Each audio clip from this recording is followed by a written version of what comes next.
Let's do this. It is game one of the AL divisional round. Today, it's the New York Yankees taking on the Toronto Blue Jays. AL wildcard versus AL divisional East Division champ. Teams that were separated by a tiebreaker at the end of the year. Lineup batting order for the Yankees. They'll have Trent Grisham at center leading off. Then Aaron Judge in right, batting second. Cody Bellinger batting third, playing left field. Ben Rice cleaning up at first base. Giancarlo Stanton batting fifth and DHing. Jazz Chisholm Jr. at second. Ryan McMahon at third. Anthony Volpe batting eighth at short. And catching Austin Wells. They face Kevin Gausman. This is a team that was no easy out in the outfield. Average outfielder batting average 276, collectively 112 home runs, 310 RBIs, the most amongst all the majors for outfield hitting. Aaron Judge has been a mixed bag lifetime. Career 294 in the regular season, postseason 212. By contrast, Toronto comes out with George Springer leading off at DH. Nathan Luke's at second. Bats second, playing right. Vladdy Jr. at third, playing first. Addison Barger at third, cleaning up. Alejandro Kirk behind the plate, batting fifth. Dylan Varshow in center, batting sixth. Anthony Santander in left, batting seventh. Batting eighth, Andres Jimenez at short.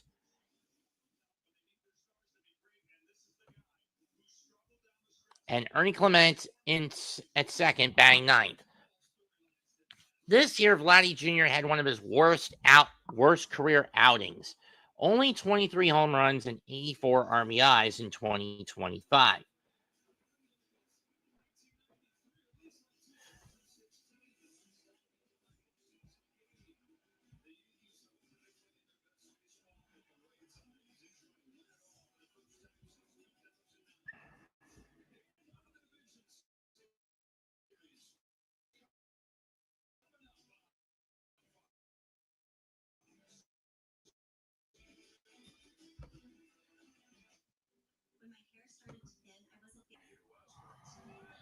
Toronto looking to get over that over hump in this new format. For Vlad Jr., this is his seventh year in the majors, and this is without question his worst season. One of his worst seasons since his rookie year. 23 homers, 84 RBIs, no triples, 34 doubles, 81 walks, 94 strikeouts, 8 intentional walks, 6 stolen bases, 3 times he got caught.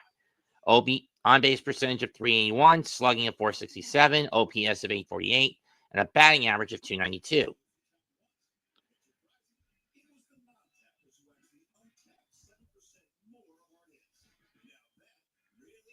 Was it his absolute worst season? No, I would argue his rookie campaign in 2019, where he hit 15 homers and 69 home ribbies with a 272 batting average, was his worst. One could argue the 2023 campaign, 2694, 67.5 and a hundo, was bad too, with a 264 average, but personal preference aside. Hello, David. Am I going for the Yankees? Whatever.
Hey, Mac.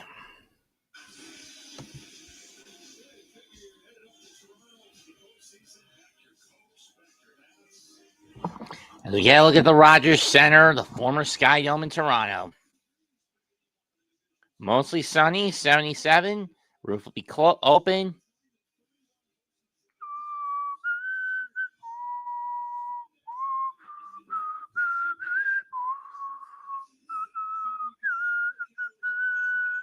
In all thy sons command. Fuck in all of us command.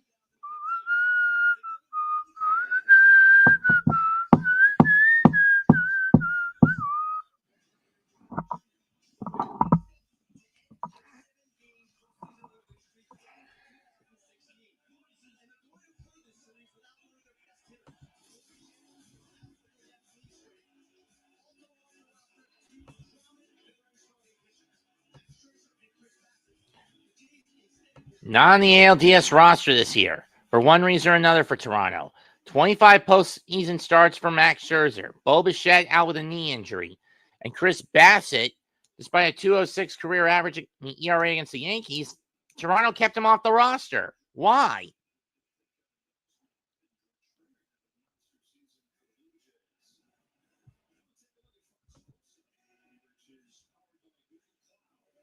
Thank you. Aaron Judge, 42% chance of getting an RBI. He has 6 career home runs against Gosman and was second this year in the American League in ribbies with 114 of them. The only guy he finished behind, the big dumper, Cal Raleigh, who will be in action later tonight against the Tigers. As mentioned, it's Grisham, Judge, Bellinger, Rice, Stanton, Chisholm, McMahon, Volpe, and Wells, the batting order for the New York Yankees tonight and this afternoon.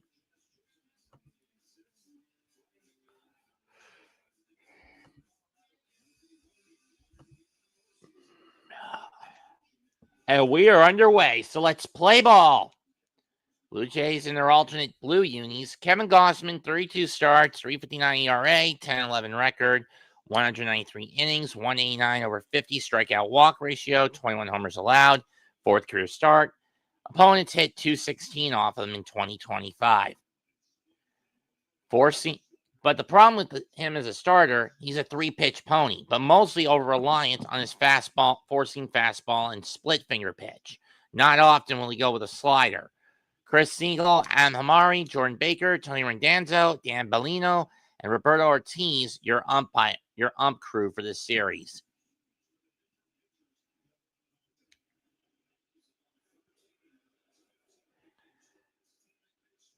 The Bluebirds amongst the Bluebirds are out, and Trent Grit are in full force today in Toronto.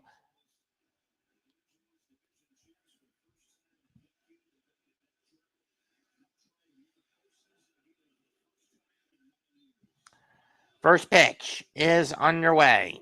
On the way, and it's chopped. Fair ball, and an out. Grisham didn't even know if that was fair or foul, so I can't blame him for not running out of the box.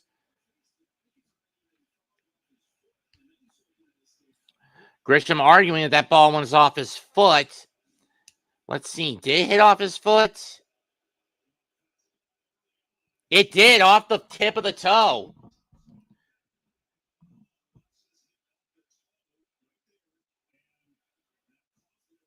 That's a foul ball. It's not out.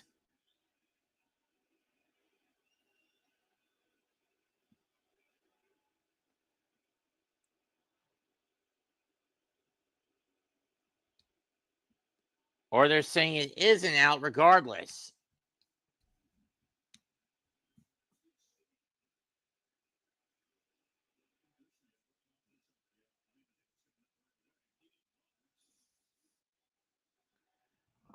These umps are dumbasses. If it's off any part of the body upon contact with a bat, that should be a foul ball no matter what.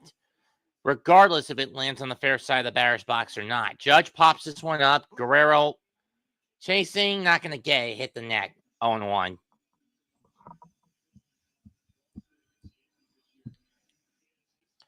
At least they're consistent with with the whole ruling. If the ball hits the safety netting, it's dead. If a foul ball hits the safety net, it's dead rule.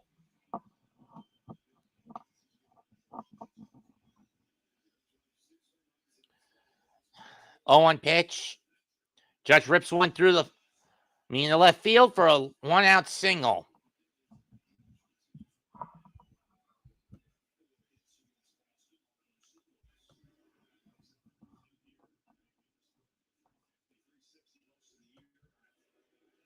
I know, David.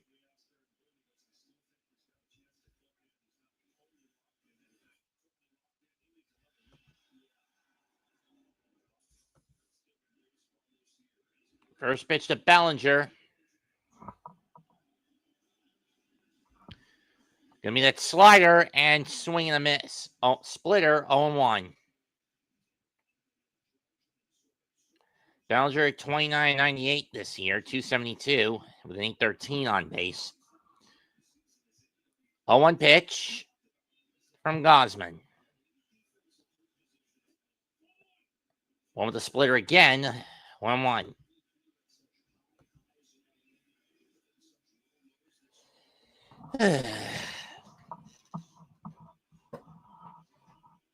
Gosman, Bellinger calls time. He uses his batter's timeout.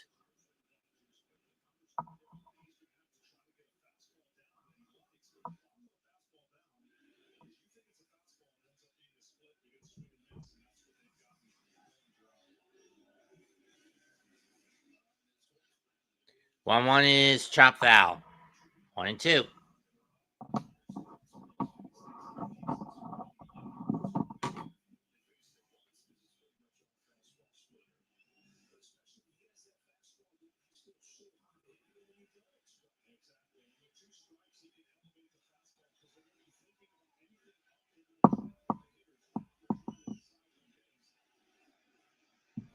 One, two, and that's foul down the third baseline.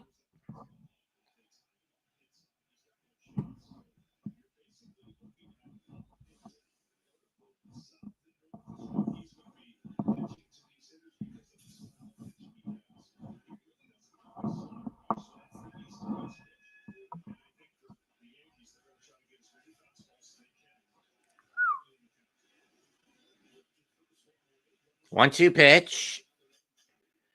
Bellinger pops it up in line, straightaway center. 2 down. Varshow was right spot, right time for Varshow to catch that.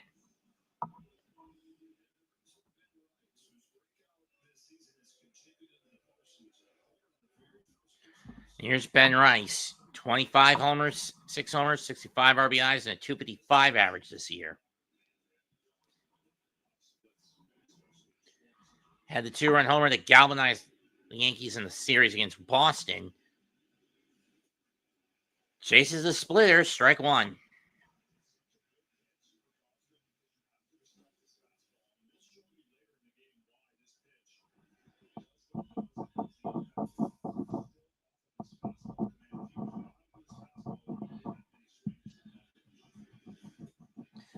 Went after the splitter again and missed. 1-2.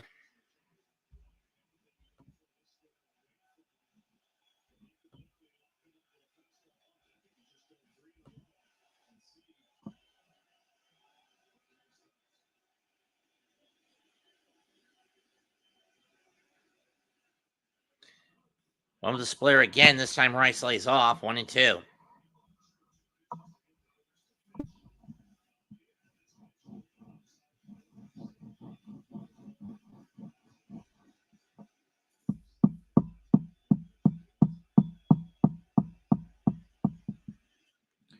That's popped up and going behind the seats. We'll do it again. Going to the seats behind the plate. We'll do it again.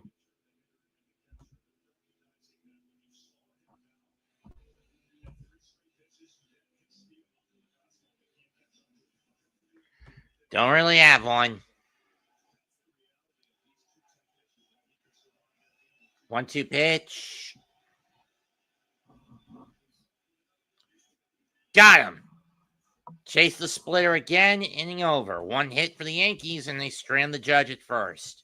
Blue Jays coming up at the end, on the opposite end of this commercial break. No score through half an inning in Toronto.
Ow.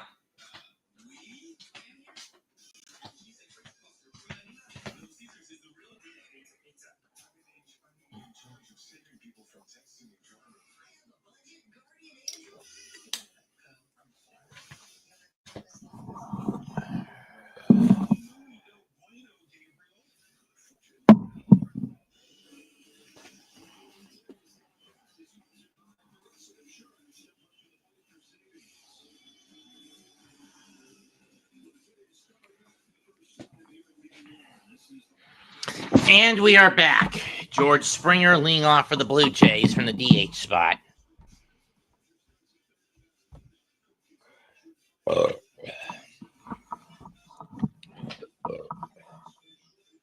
Topo Chico, it's a mineral water. Luis Gil takes him out for the Yankees. He didn't have much to work with. 11 starts, 4-1 record, 3.32 ERA.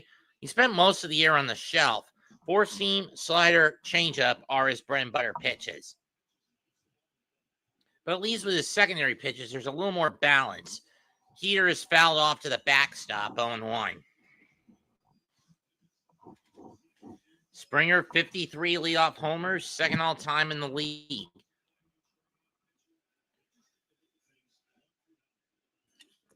Owen is grounded to third. McMahon fires across his body to get Springer, one down.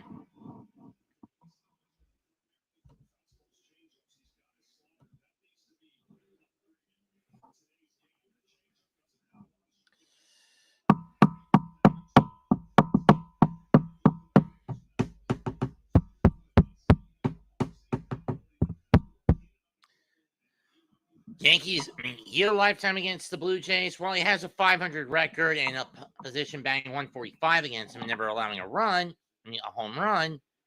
His ERA is spotty at 4.34. He faces Nathan Looks, throws a heater, ball one.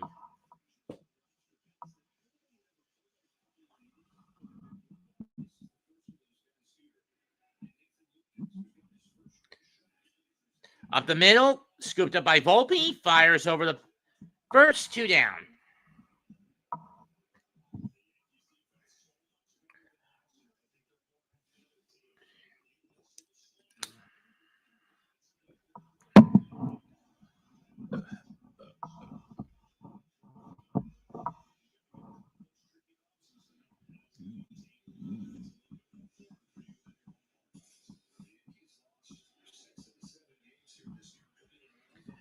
First pitch to Vladdy, upstairs with the fastball, 1-0. Vlad has been homerless in his last 89 at-bats. He's looking to end that drought. Takes a big cut at the slider, but he fouls it to the backstop. Oh, 1-1.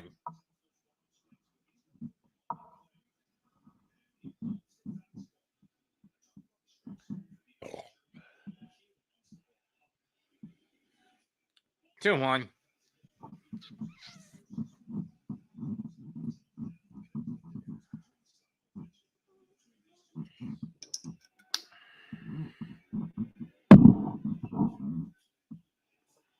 That's driven to left field.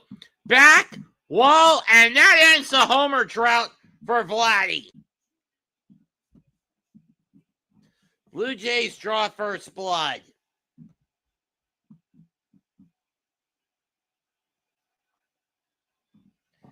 In terms of home runs, that ends an 0 for 89 slump for Vladimir Guerrero Jr. In on the hands, and he'll pay for it. And that's the first home run this year, lifetime against the Blue Jays. Gil has given up. Change up, in on the hands, middle in, didn't break. Made him pay for it.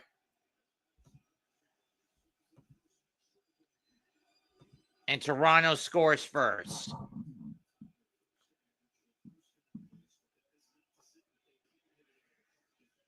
Pitch to Barger. High cheese misses. Ball one.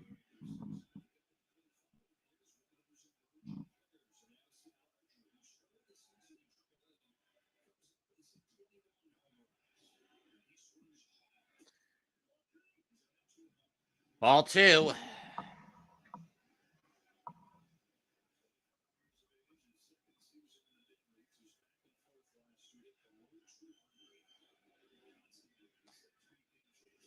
Swing and a mitt, or ball three.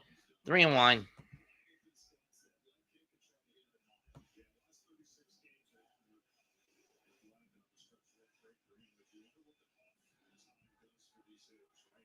Oh, they're saying 2-2 now. Okay.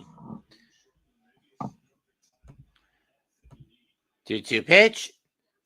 High cheese, strike three, swing and miss, but the Blue Jays draw first blood.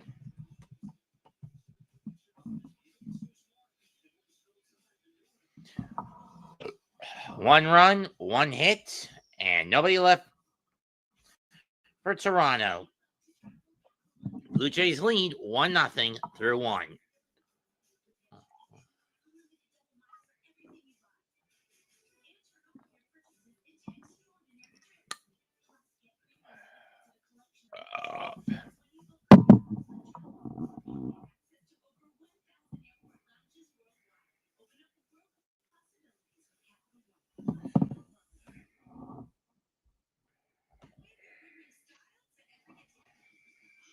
Derp, derpity derp, derpity derp, derp, derp, derp, derp, derp, derp, derp.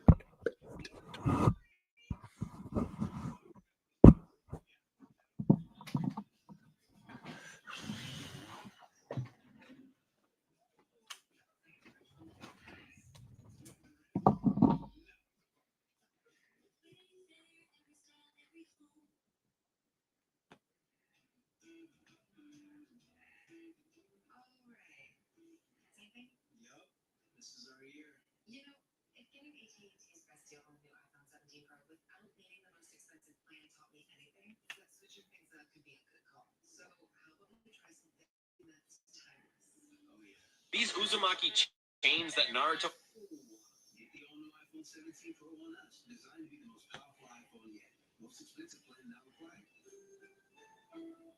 Liberty Mutual customizing. One of those Liberty Mutual commercials where they stand in front of the Statue of Liberty and talk about how Liberty Mutual customizes your car insurance so you only pay for what you need? Yes. What happens in this one? Singles. I like it. How are you doing? Only pay for what you need.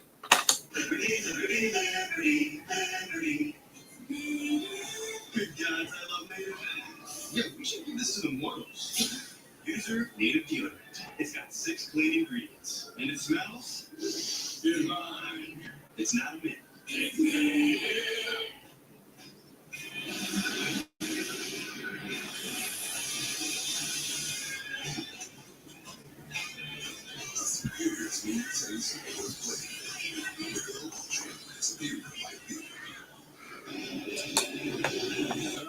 Dressed for the occasion. Black Jr. after hitting his first career postseason home run. As Blue Jays had 1-0, Kevin Gausman goes back to work. Here in the city with 5, 6, and 7 coming up for the Yankees. Giancarlo Stanton to lead things off. First pitch to Giancarlo is a strike. Looks more in control of the box. Sometimes he gets off balance and swings wild, but you missed it in, you missed it out, you're not getting it back. Close that. Check swing and foul, 0-2.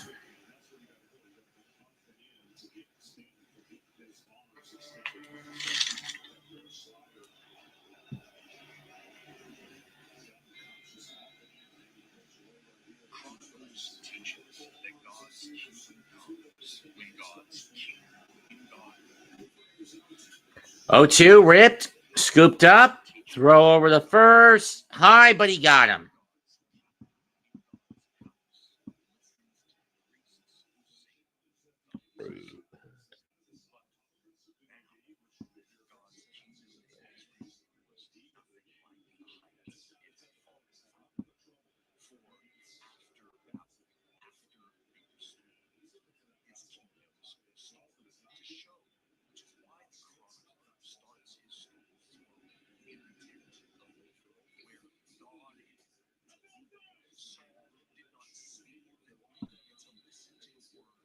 Why not to Chisholm?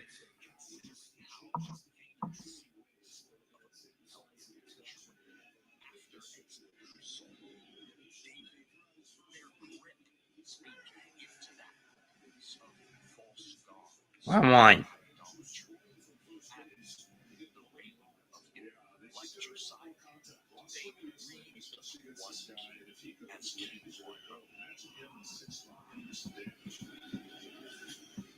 Pop foul and going to the backstop, 1-2.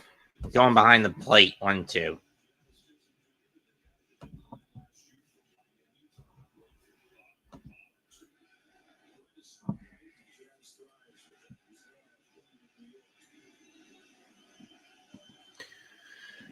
One-two pitch.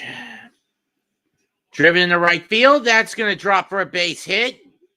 Scooped up in right by Lukes and holds Chisholm to a single.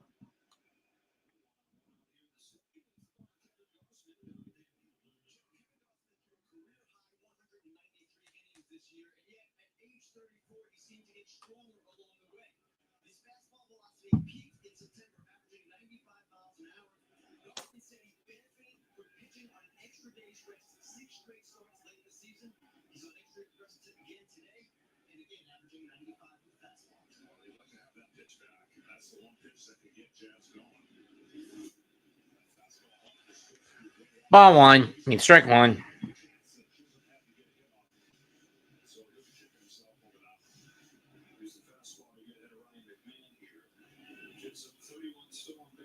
Now the Yankees, you talk about them beating in more ways than just the homer. They need the majors and sweeps. 1-1 count to McMahon.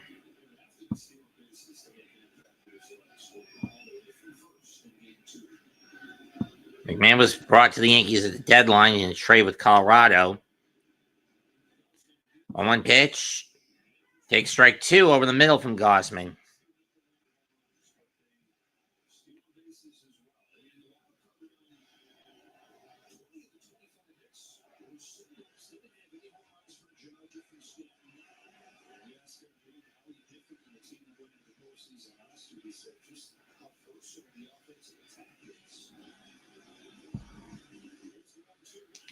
One, two is upstairs, 2-2.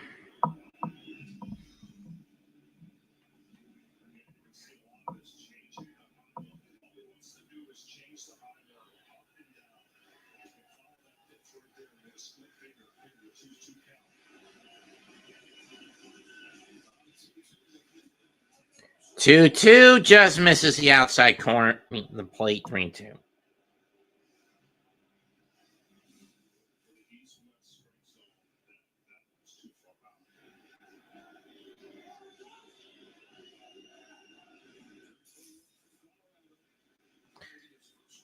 Chisholm will be off. We'll try to take off. He gets checked, looked back, and thrown back too.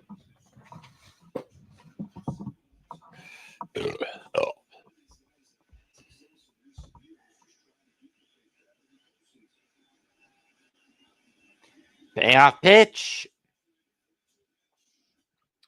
McMahon fouls it off. We'll do it again.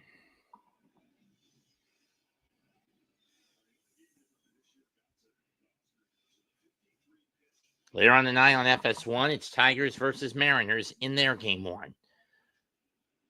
Well, over on TNT TBS in a couple of hours, it'll be Dodgers-Philly in their game. Dodgers and Phillies in their first game of their series.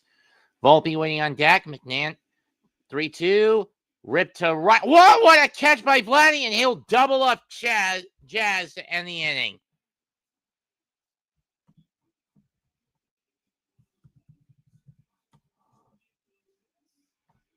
What a base running blunder by Jazz Chisholm.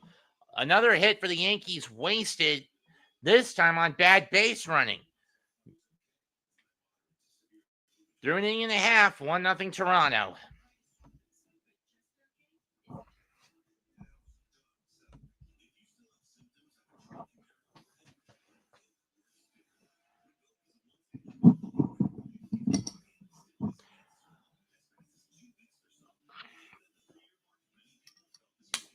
A U3 double play.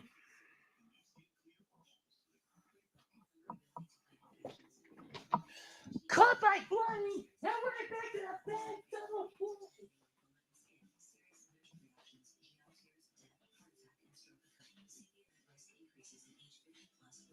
Yeah.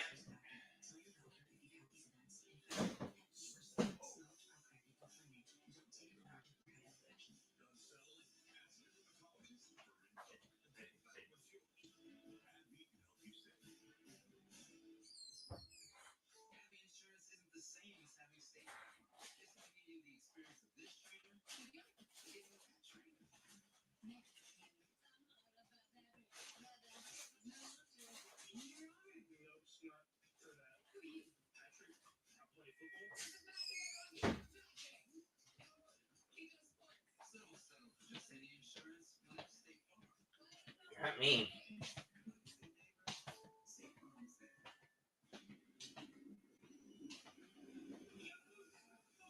Well, I'd be surprised if eBay and other shopping sites are involved. At least the ones not tied down to big market retailers.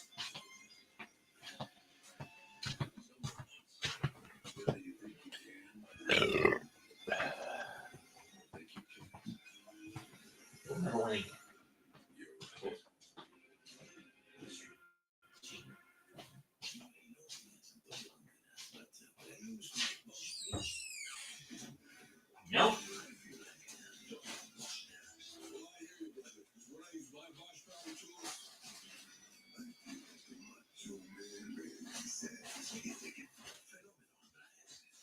Nope.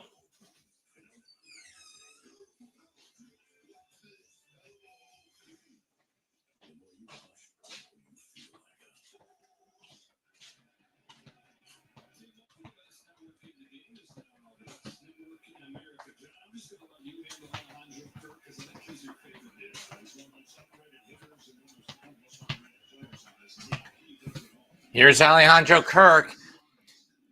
He's still out there. And he rips this one to left field, and that one's gone.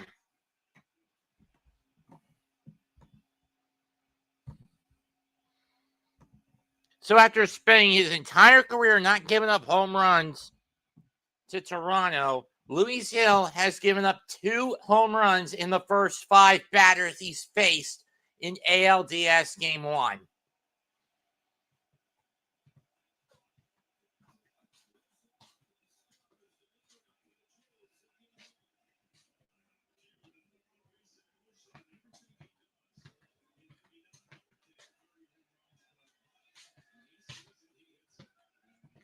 The home run jacket slips on the Kirky, on the Alejandro, and Toronto's up 2-0. Ball 1. 1 to Dylan Varshow. 3rd straight game with a homer for Kirk. dating back to this past weekend against Tampa. Last weekend against Tampa. Swing and a miss at a four-seamer that goes too far in and low, 1-1 to Varshow.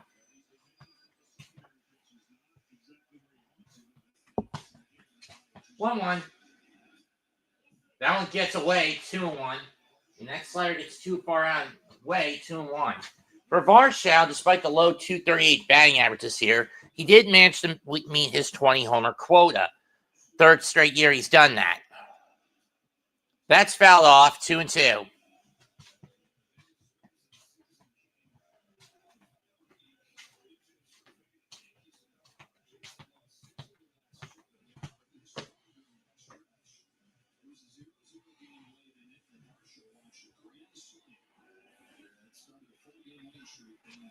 Two-two pitch. Upstairs, full count. Gill is starting to lose focus.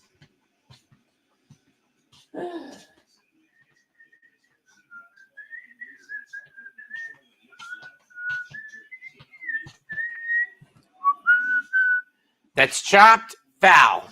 We'll do it again.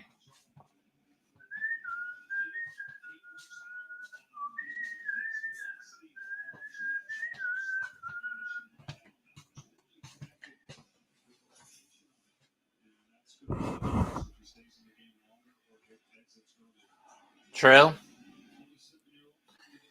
Payoff. That's fouled off down the right field line. We'll do it again.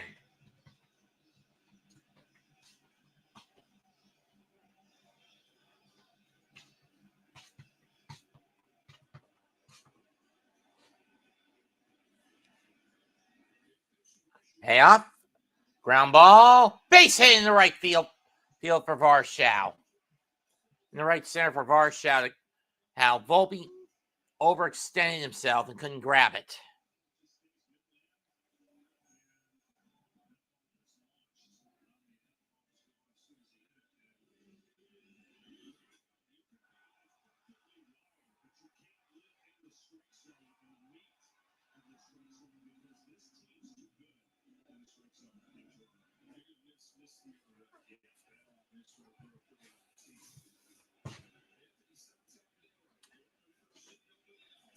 Santander fouls that one off to the backstop on 1.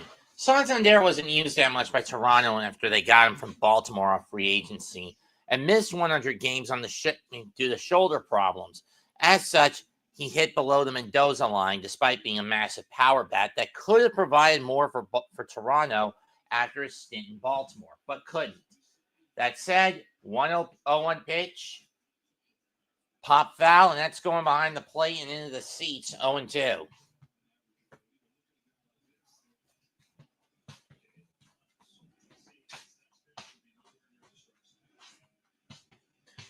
Gill being forced to work here in the second.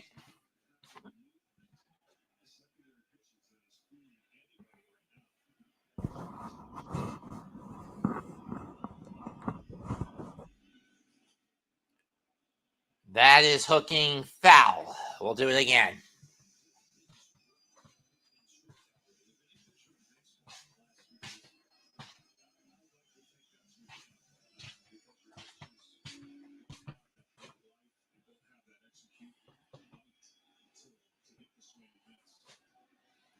Matt Blake, the pitching coach, is going to have a lot to work with. 1-2 go over in the offseason if the Yankees get knocked out in this round. Which, in my defense, I wouldn't be too surprised if that were to be the case.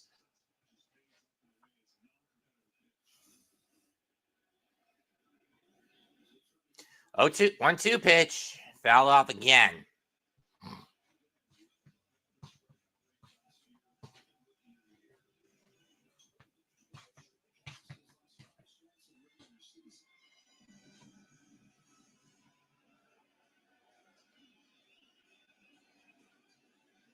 Duh. 1-2 pitch. Rip down the right field line again. It's going to go foul again. And again, Santander is fighting. And continues to fight.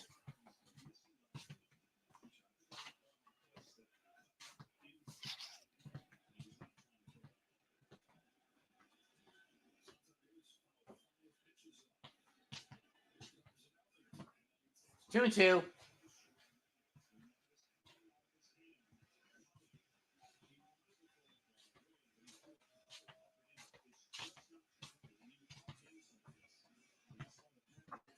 Hill and Blackburn, Tim Hill and Paul Blackburn warming up in the Yankee pen. I guess they're going bullpen gauntlet today.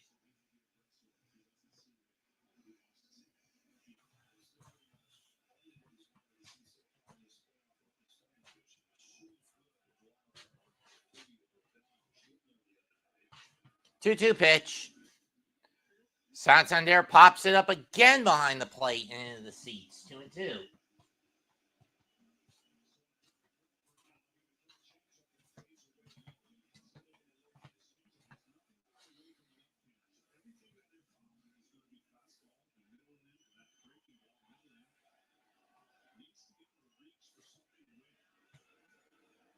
The 2-2. Got him swinging. Took him long enough, but that was about a dozen pitches wasted by Luis Gil. Strike 3. One down just to get one out.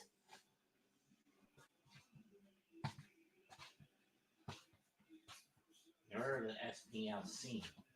Anyway, here's Jimenez.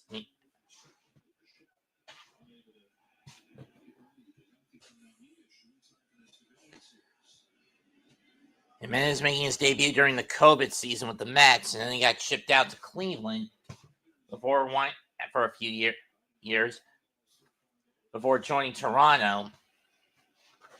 This is his 18th career postseason start. The bulk of those were after he left the Mets and joined the Guardians or Indians, and then being traded to Toronto. Jimenez hits this one to right. It's playable for Judge. He's under it. 2 down. Forcing Varsho to retreat back to first. Toronto Blue Jays this year against the Yankees, 2-4 with a -8 run differential, .230 batting average, and 3 homers. But at home, 6-1 with a +19 run differential, a batting average of .291, and 10 homers hit off the Bronx Bombers. Whereas when they were playing at Rogers. Swing and a miss on the slider by Clement, 0-1.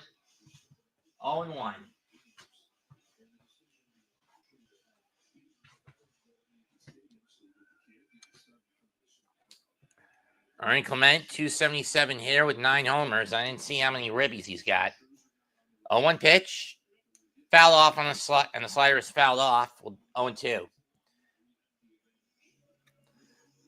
Yeah, I wonder if Gosman's loving the fact he's getting this much rest, specifically after the Santander at bat.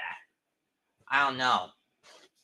We know Freddy Peralta is grateful for the 8 runs in 2 innings that the Brewers were able to get off Cub pitching in their first game, which is about ready to wrap up. Last I checked, it was 9-2 Milwaukee, 7th inning. But I'm pretty sure by now it's just about over. The Brewers drawing first blood in the NLDS. 1-2 pitch from Eel to Clement. Pop foul again.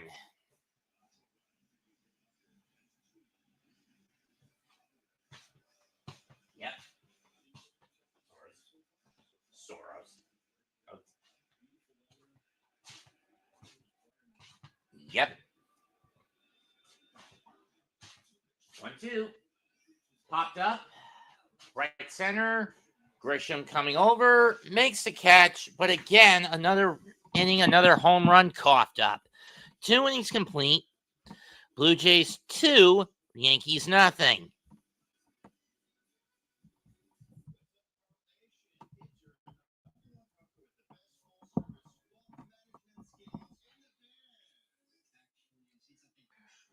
American baseball on strike. What are muggle baseball players on strike? Case issues. Oh.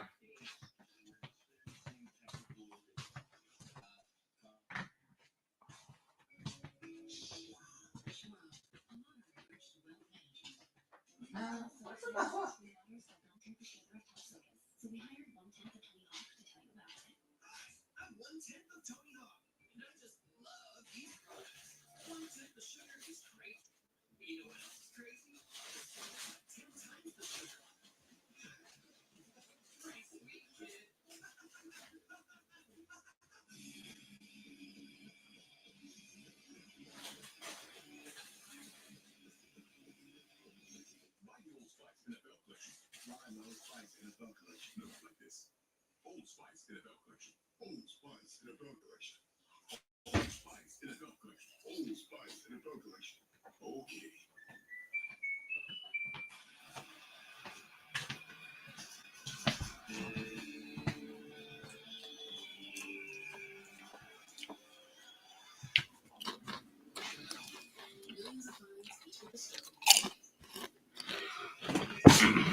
First pitch to the Fox, Anthony Volpe.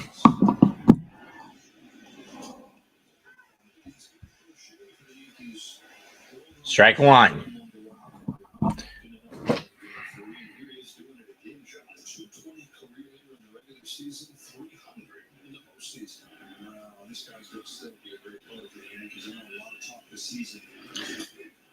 Volpe hits this one to right center field. It's deep, but it's playable.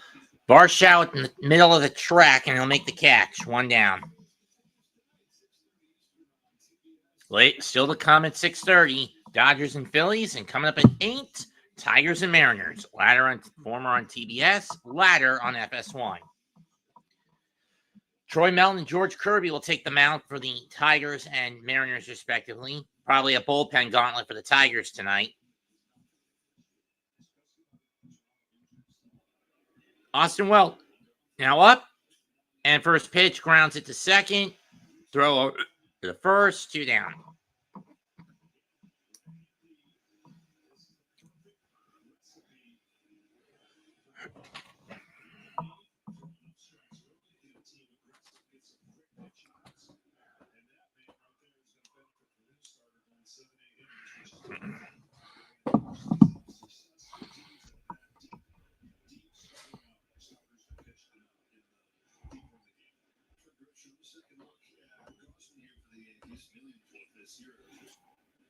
And Grisham pops it up.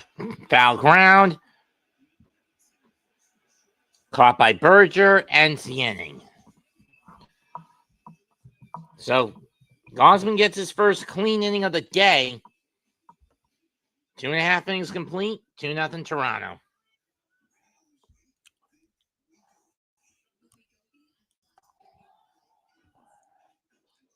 In game number 1 of the American League Divisional Round.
I filed a claim for my car with the diaper out.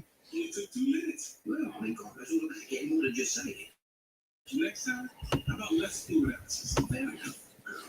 You use this much syrup? Well, my skincare routine was trash. And a pump top?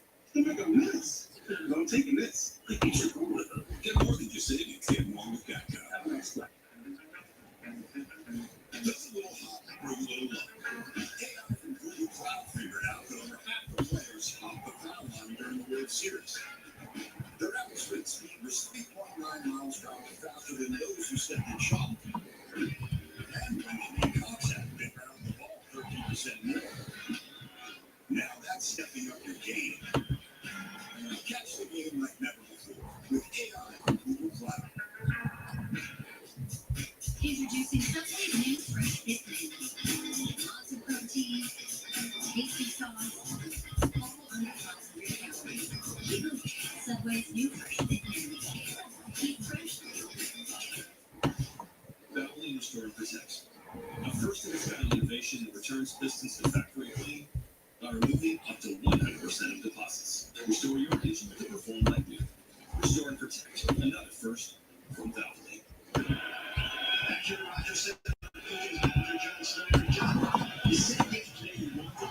He'll still out there, and he'll start off against Springer. First pitch, grounded foul.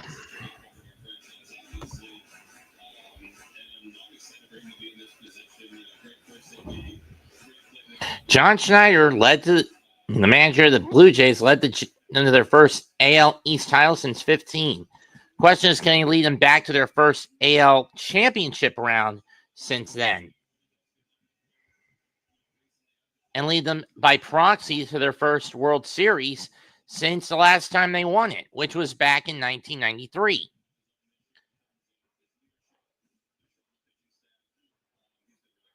When you had a team built with Ricky Henderson, Devin White, Roberto Alomar, John Olerud, Joe Carter, Jimmy Key, before he got shipped out to the Yankees, Pat Henkin, 1-1.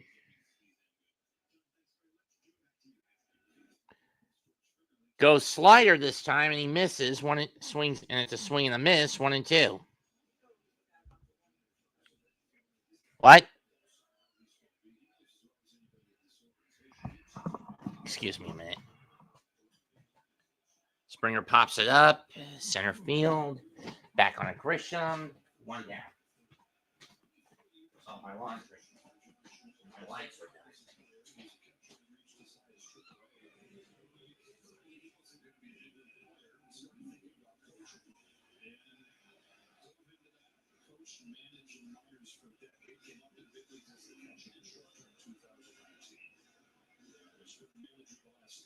Years taking over an interim role in 2022 and a full-time gig in 23. If you can see what it's downstairs.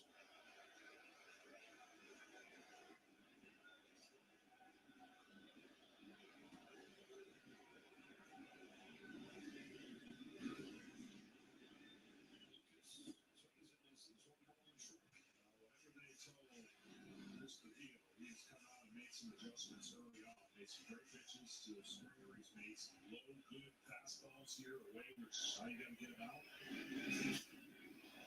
And left center field, Grisham and Bellinger, and it's Bellinger. 2 out. Sponsored by Liberty Mutual. First back in the postseason. Ready? Millie?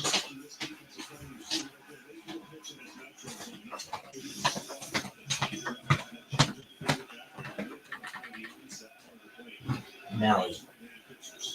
2 outs. Sorry if I missed them. Junior takes strike 1.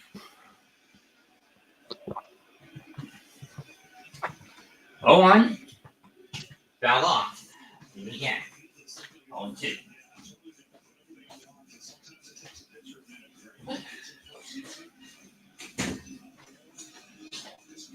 Ow.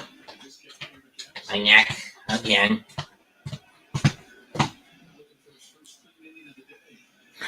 0-2. 1-2.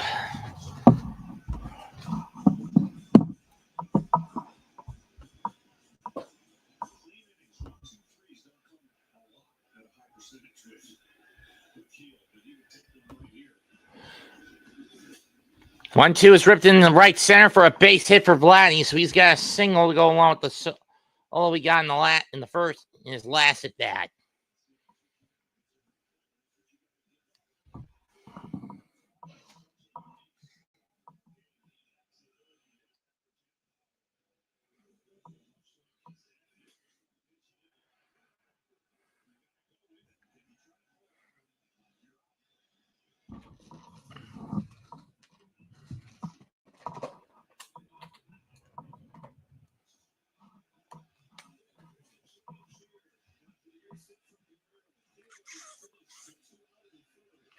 And Louis Gill is getting the hook. Is it going to be Hill?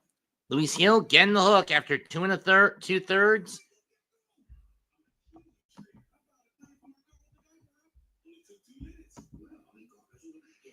48 pitches, 2 strikeouts, 2 home runs, 4 hits.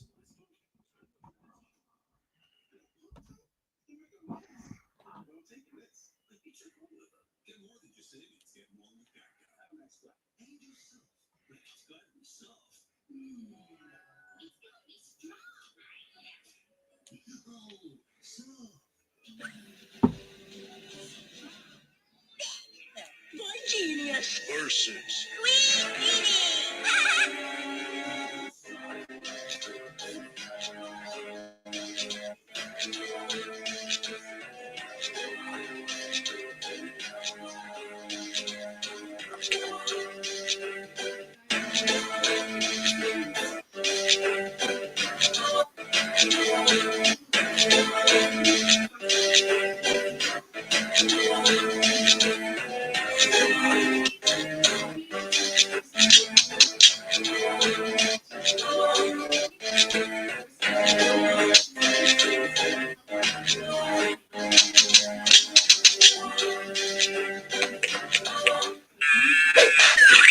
Space Agency ambition becomes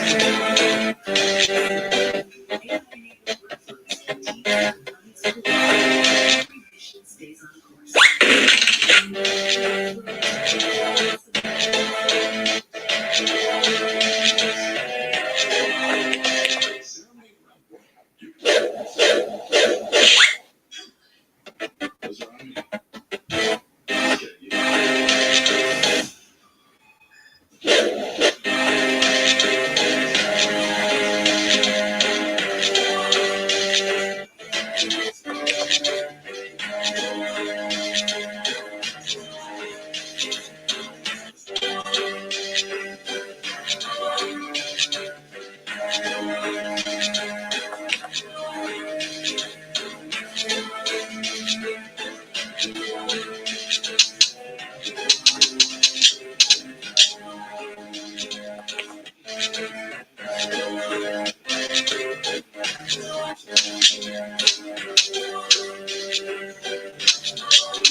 the winner is Boy genius.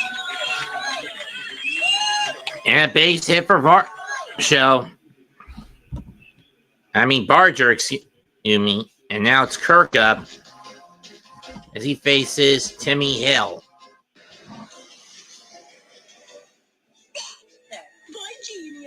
Versus Major Glory. Strike one.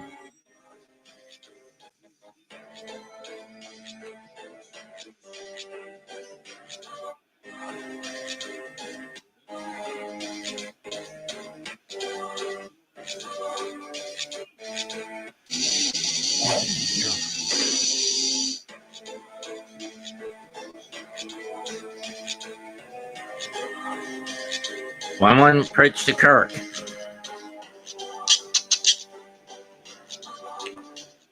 Fouled off.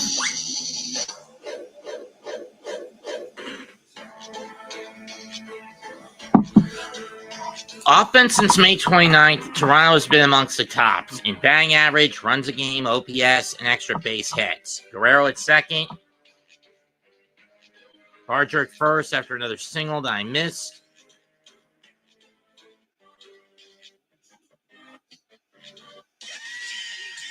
Two and two. Get new Little Caesars cheesesteak crazy puffs. They're so good, we right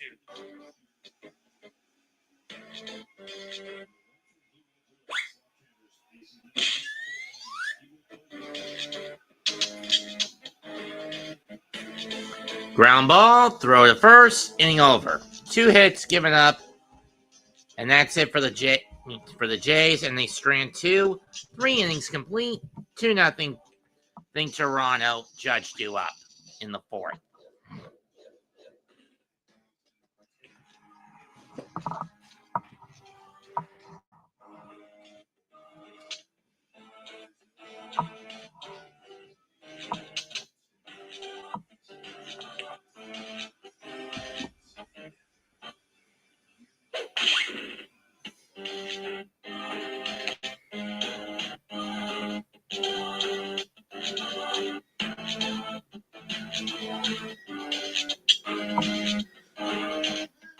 What's your favorite scary movie?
The winner is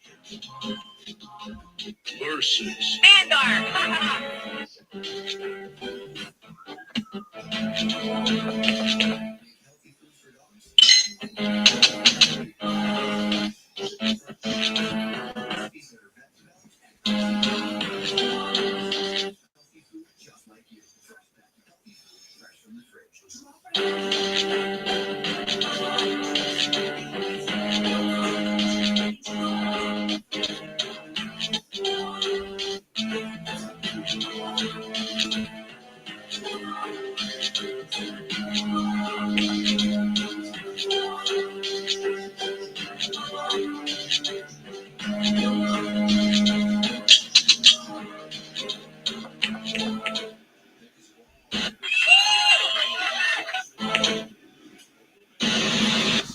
Judge grounds it.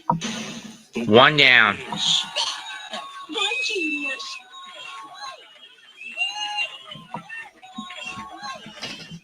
It's like the Yankees have desperation levels of tunnel vision. Perhaps now you see what true genius is.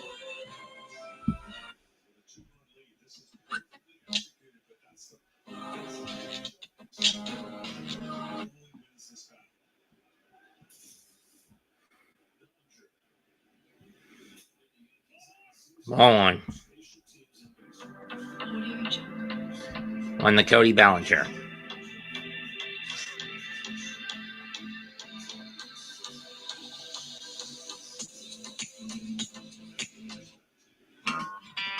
Two now.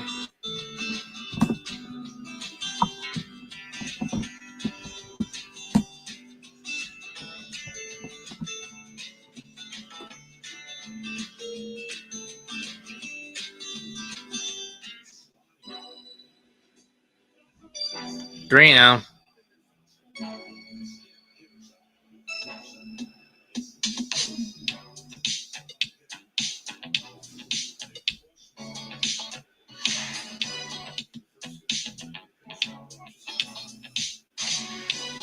Three-0 pitch. Strike one.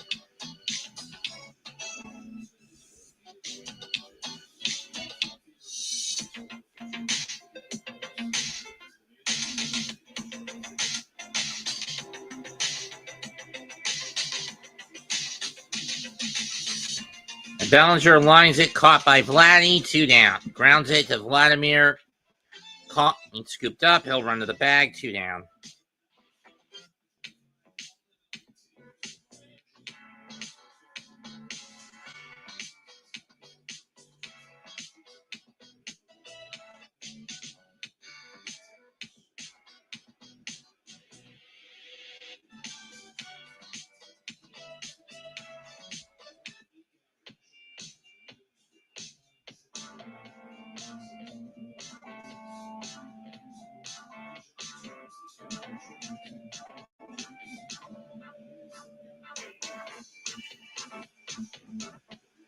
Oh, one to Ben Rice.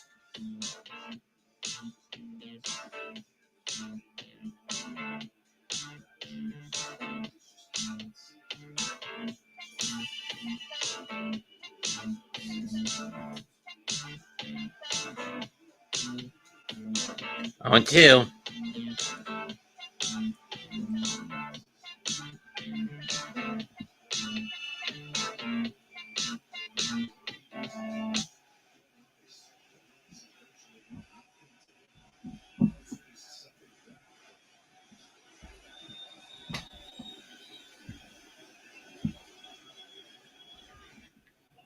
In the dirt.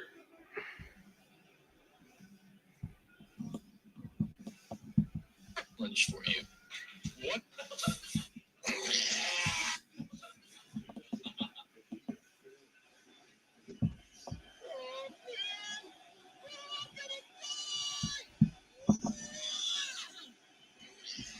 1-2 pitch to Rice. Got him swinging that ends the inning. Nothing across again for the Yankees. 6 in a row retired by Gosman. 3.5 complete. 2-0 Toronto through 3-0 Blue Jays. One could argue 8 in a row. What do you think, Matt?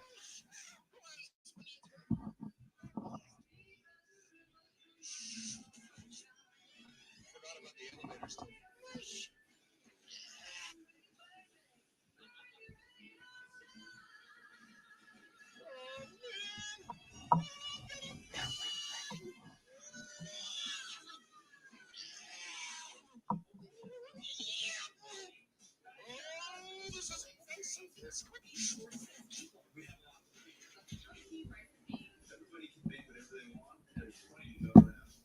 Absolute game changer. New York definitely takes some abuse from the stuff.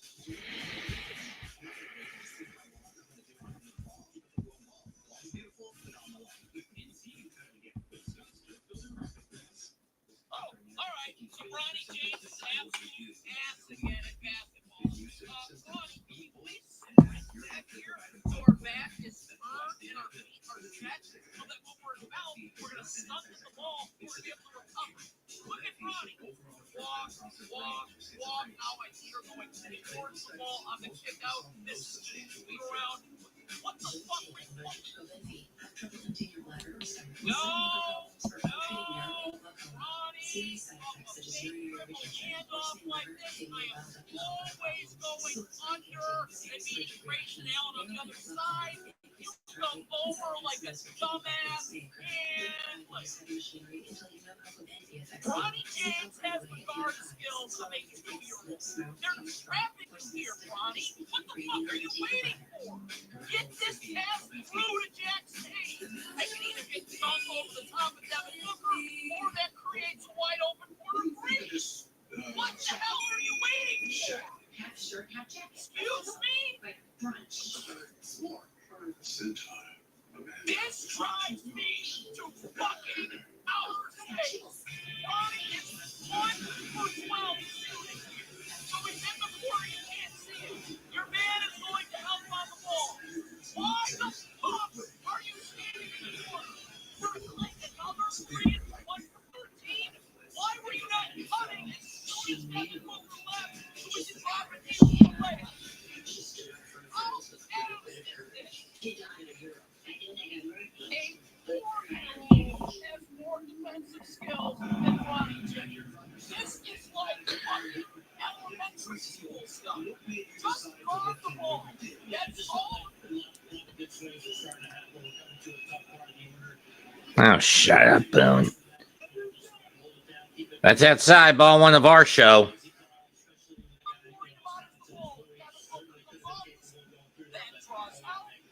This is a joke. I could find a worker at Cedar Point. I'm not fucking kidding. Popped up and going into the seats. 1-1.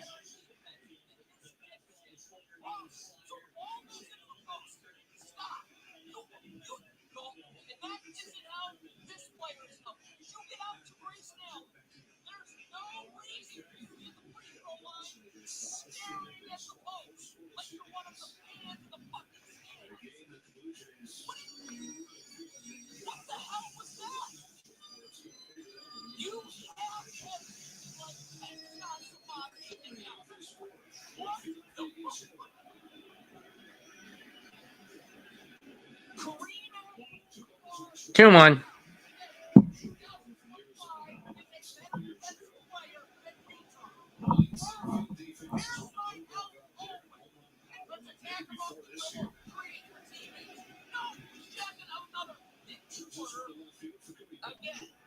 Driven to the left and caught by Bellinger. 1 down.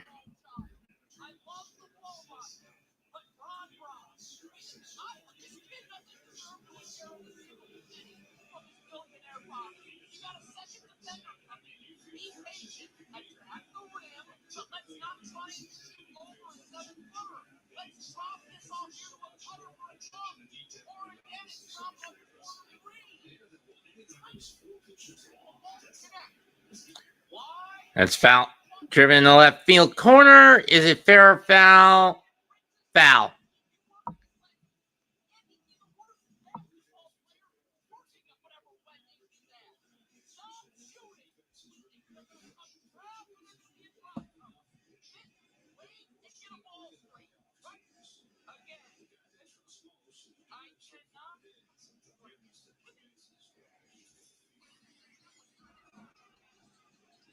Oh, 2.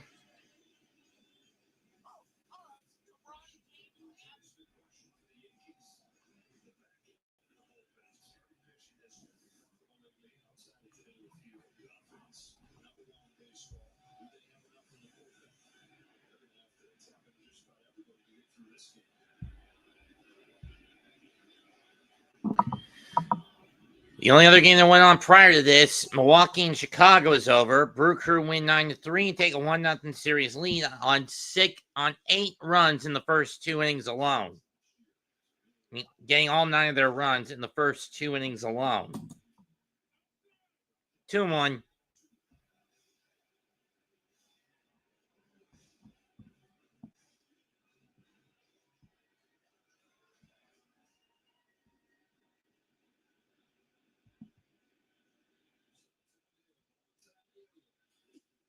Two and 2. Oh, it's 3-1. Excuse me. How is that even too far in, you son of a bitch?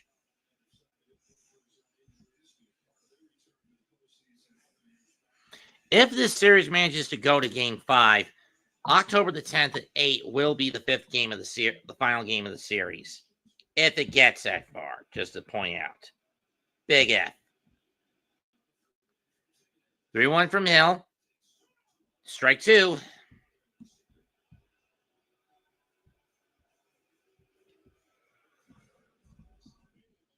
Ew.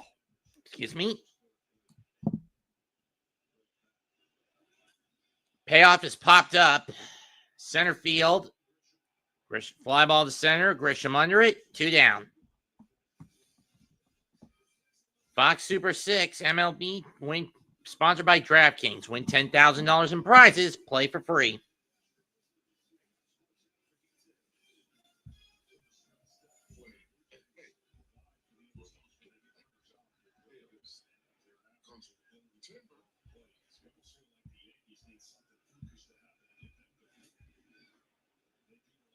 Swing and a miss by Jimenez. 0-1.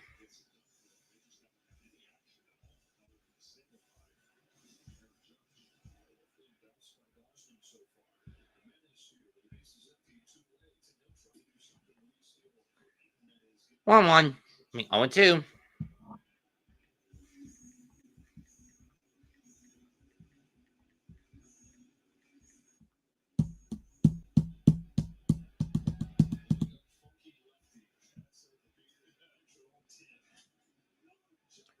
Chopper to second. Underhand by Jimenez. By Chisholm. Inning over.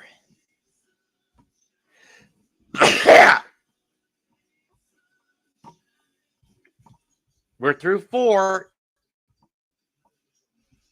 Or in Toronto. Still 2-0 Blue Jays.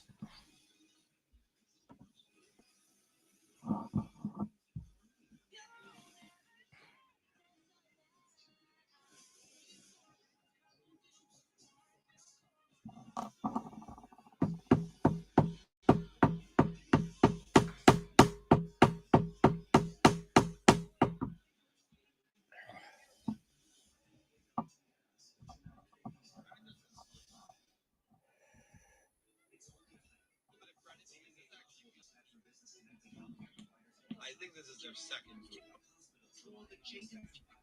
Still ranking it.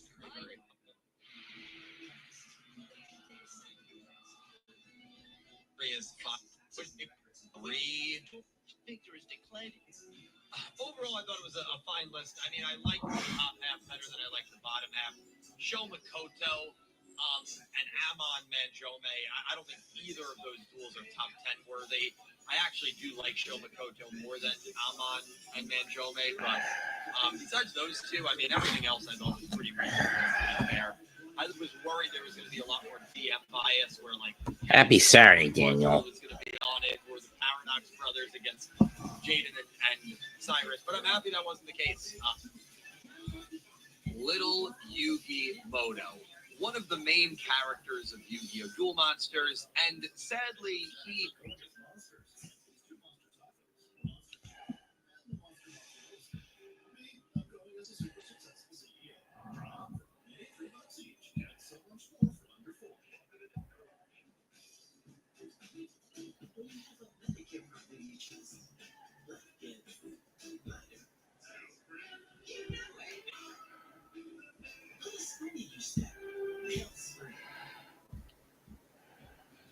My husband takes his watch party grilling duties very seriously. Every sport, every season. And because we always like the food line, no one ever leaves hungry. I even got him his own signature touch. Here with fresh food that's always affordable. Food line, here for every home. Don't want to miss the postseason game. Show me the upcoming MLB schedule.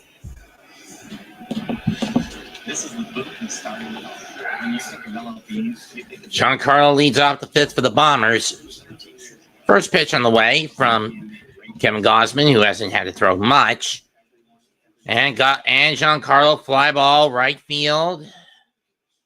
Lucas has got it. One down. I mean, there's no discipline at the plate from the Yankees so far. They've been chasing every first pitch at worst and only going 2 to 3 pitches at best.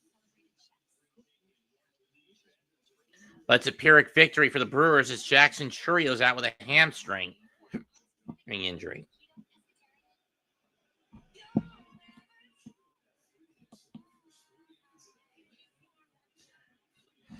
First pitch to Jazz. Ball 1.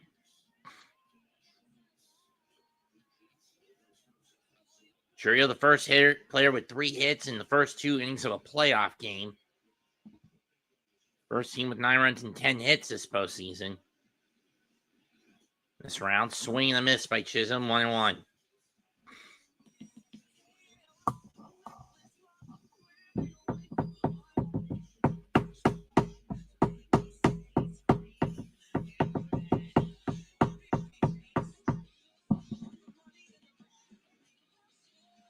Chisholm lips this one to right. Is this going to get caught? Yes, it is on the slide by Lukes.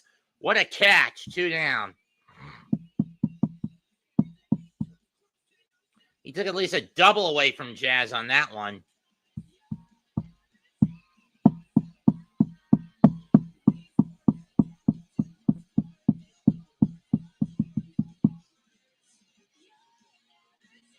More like a lunge, but he still got it.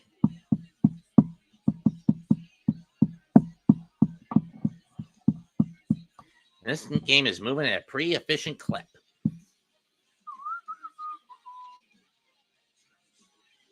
First pitch to McMahon. Strike 1.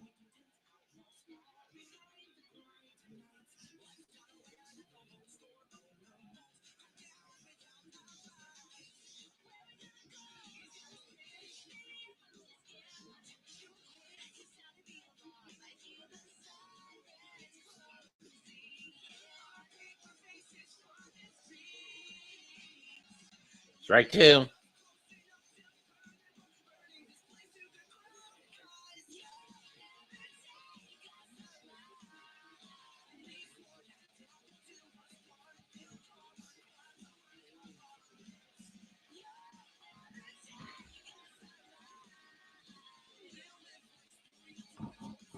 Ball 1.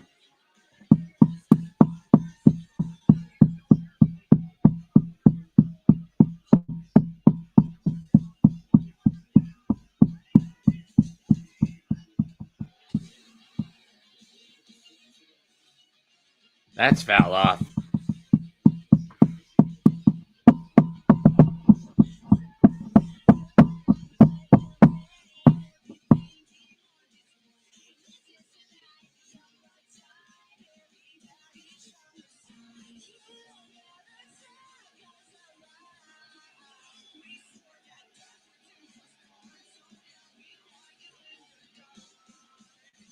One-two pitch. McMahon longs it. Coming on Varshow, and he slides and makes the catch.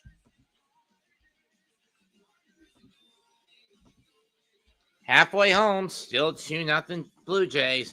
Gosman is getting off easy because of how often the Yankees are swinging at everything.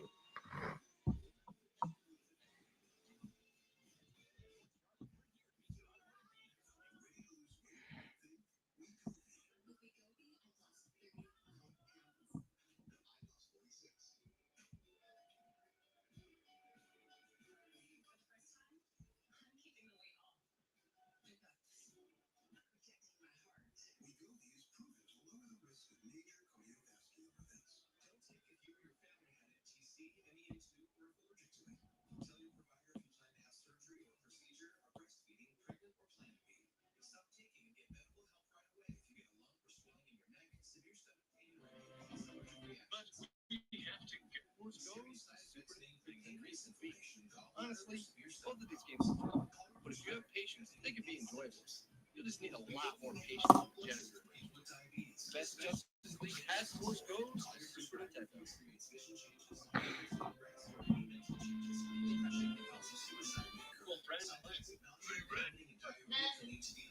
Volcano plenty. Women in bikinis. What are that terrible bikini women? You know, no. Justice League Task Force. Those other suggestions coming. We'll get to them. Also, check this out, please. Is full of risks. I present to you the world's most protected business. Creed, we have AT&T Dynamic Defense. It prevents malicious threats.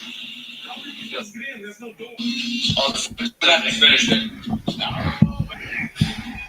Somebody say door. Light them up, Bobby. Take Willoughby. Take Willoughby. Take Willoughby. Which one?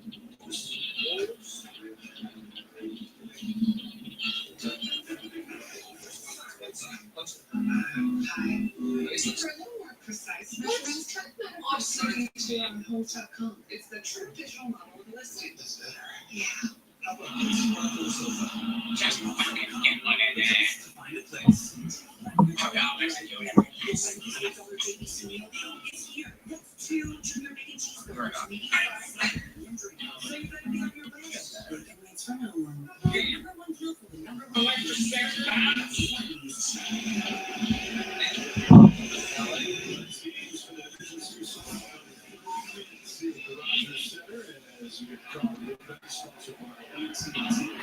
Camille Duval now comes on the pitch for the Bombers.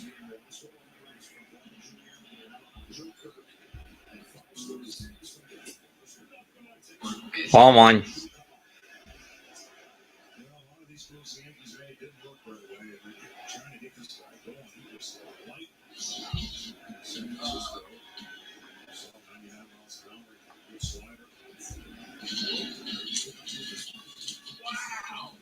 Ground ball, throw the first, one down.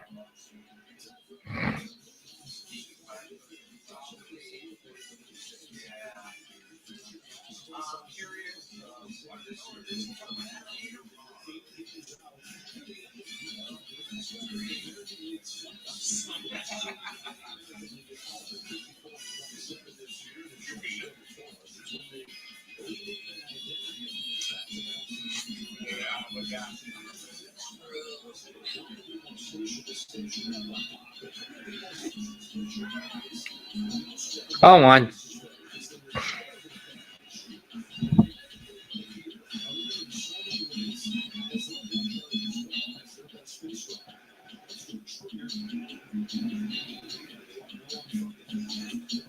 Ball one.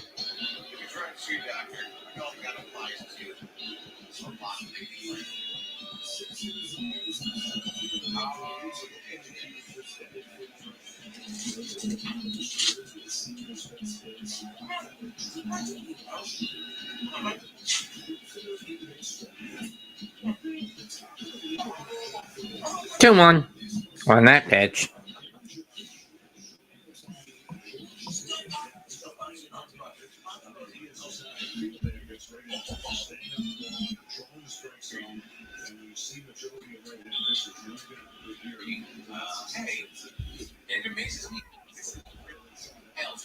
Two and two on the pitch.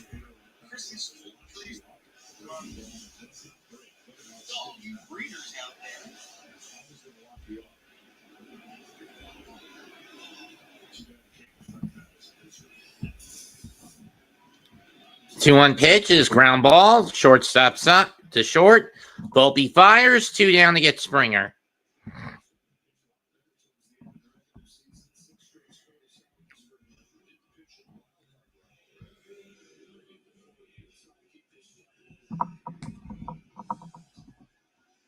At Ameriprise Financial, we know our clients are so much more than clients. They're go-getters and legacy.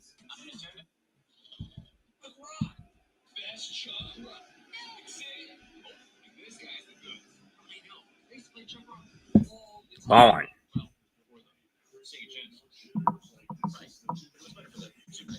Oh, Is Snake Venom the strongest beer in the world at 67.5% alcohol by volume, brewed by Scotch brewery Brewmeister? Yes. Best shot rock game. Chuck Rock is a side-scrolling platformer developed by Core Design in 1991. It was originally released for the Atari ST and Amiga.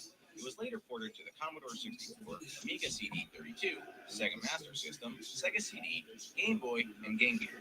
Today, we're looking at the Super Nintendo and Sega Genesis version. Ground ball. Volpe scoops it up, and Lukes is out to end the clean inning for the Yankees. Nothing across for Toronto, but they still got the lead through 5, 2-0 Blue Jays.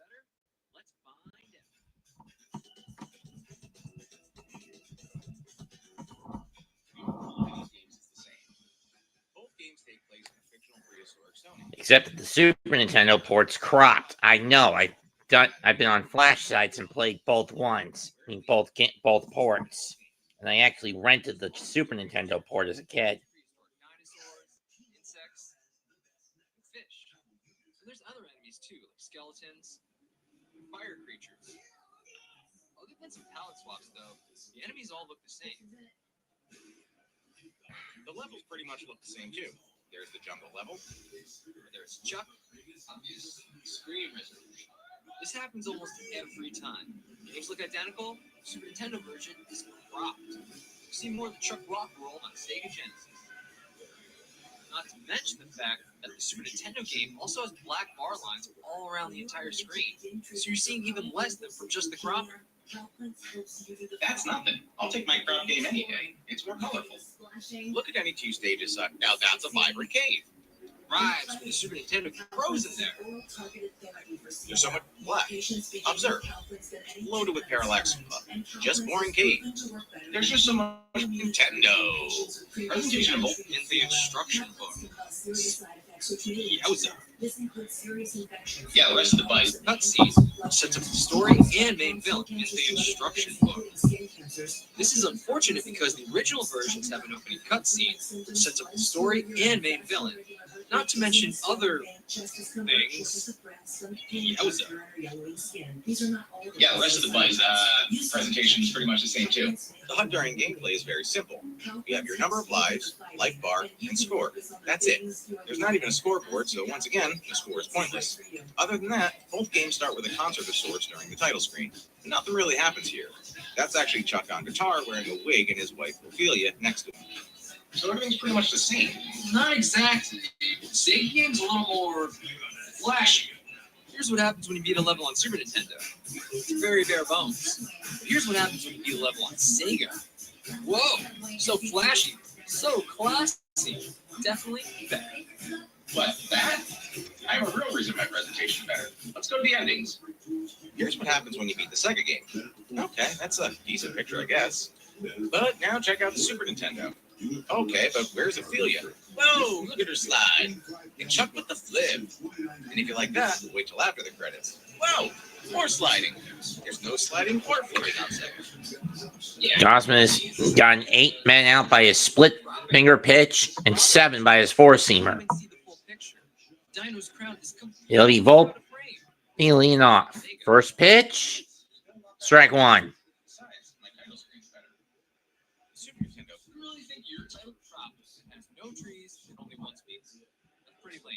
But here's the more impressive part. On Sega, the characters actually move when their instrument is being played. Watch the dinosaur with the bass mixing. Strike 2. Pretty cool. He stops moving when the bass drops out. Now watch Chuck on lead guitar. He only moves his hands when you hear the lead.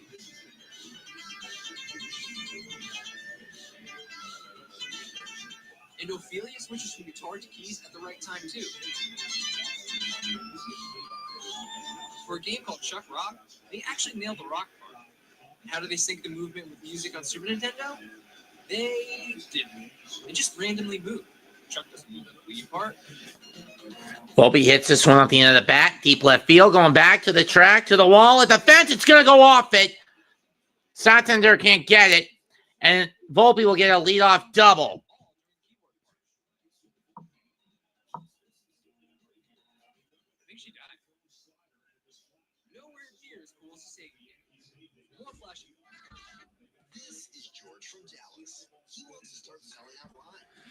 Got a bit under it, but enough to where Santander wasn't going to be able to get it. I mean, Mega Lipa was just a little low, adjustment, but was just short of it. They're not exactly the same. Music and sound effects on Super Nintendo were by Steve Paulette. Austin Wells rips one in the right field, base hit. Volpe's going to be held up at third. So back-to-back hits now for the Yankees, and they've got the tying run at first, a runner in scoring position, and the go-ahead run coming up in the form of Trent Grisham.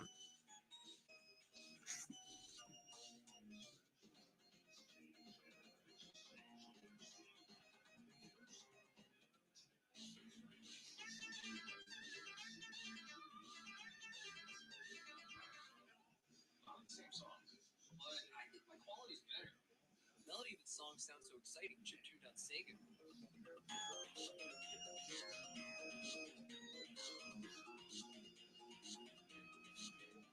It sounds so boring with the Super Nintendo organ.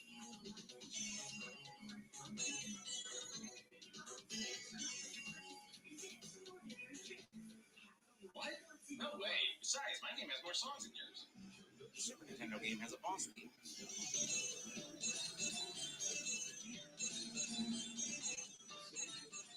The Sega game just speeds up the music from the level, like it's on crack or something.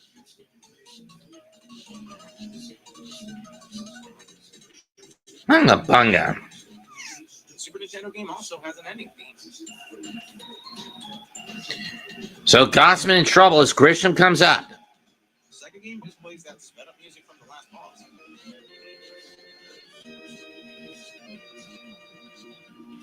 First pitch, bowling. Quality's still better. Okay, let's talk about sound effects then. The sound effects on Super Nintendo are much clearer than the Sega. Every time you start a level, Chuck says, bunga bunga. It's nice and clear on the Super Nintendo. Bunga bunga. Incredibly distorted on Sega. Also, when you begin a boss battle on Super Nintendo, Ball gets away, 2-0.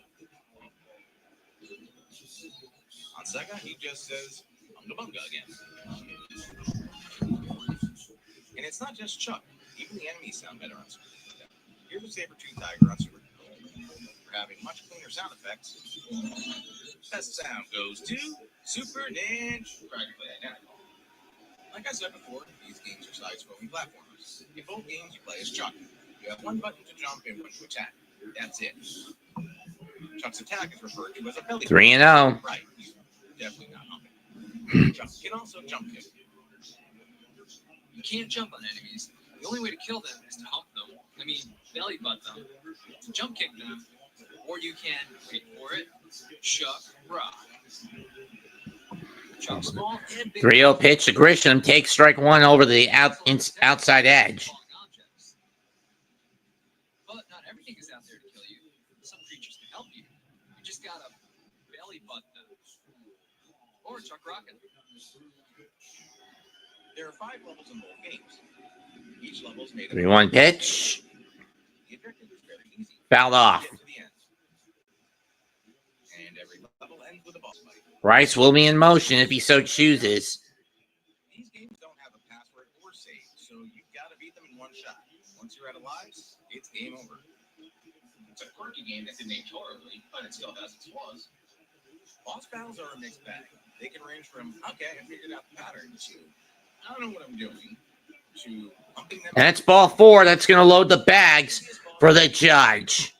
Things are surprisingly good though, like the water games. Automatically float up fast. It's incredibly easy, and the game actually has something Super Nintendo doesn't. The Sega game has an option for you. You can turn off music and sound effects. With one runner on against the Blue Jays, Judge is 3-10 with 2 homers and 5 ribbies. But when he's got the bags low, one run on, with one man on, I should say. When he's got 2 or more on, like here, he's 2-6, 2 for 6. Top 6, the bags low. This is the best threat the Yankees have had all day. First pitch on the way. Strike one with a 4-seamer. Really helps when it comes to gameplay. First off, lets you see everything. You want to see platforms in your platformer, right? It can be easy to miss on Super Nintendo. Second, makes it easier to avoid enemies. Lots of enemies fly at you, whether it's birds or frozen dinosaurs. In the dirt, scooped up by Kirk, 1-1. More time to prepare to avoid damage. smaller screen resolution, the Super Nintendo doesn't afford you that time. That's a little bit of a reach. The games don't play the same. Well, here's a difference you can't deny. Let's talk about the environment. All your lives on Sega. Volpe at third. Rice at second. Grisham at first. 2-1. Just missed on that pitch.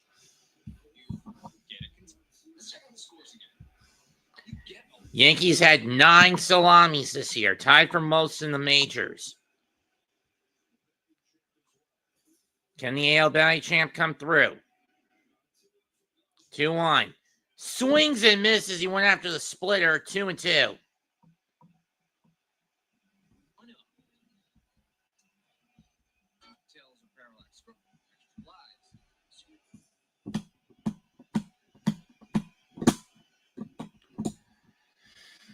Judge looking for that one hit. Payoff. Grounder. Foul. We'll do it again.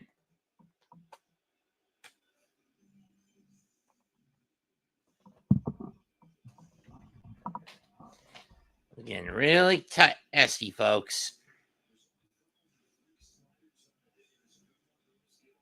You know, one of those games where Gossman has been tunnel vision to avoid the slider when he can help it. He's only thrown 3 all day. Everything else has either been his split finger or his four seam. 2-2 is low. He went with the splitter. Judge doesn't bite. Full count. Carousel will be in motion. Bellinger waits on deck. Full count. Gossman in the biggest pickle he's been in all game so far. Fists it foul down the first baseline into the seats. We'll do it again.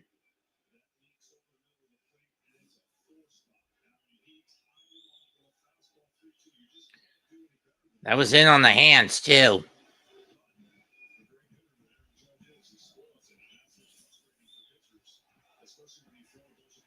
Here comes the payoff pitch.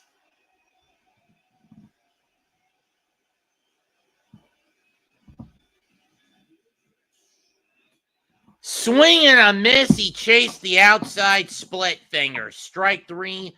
Judge is the first casualty of the 6th inning for the Yankees.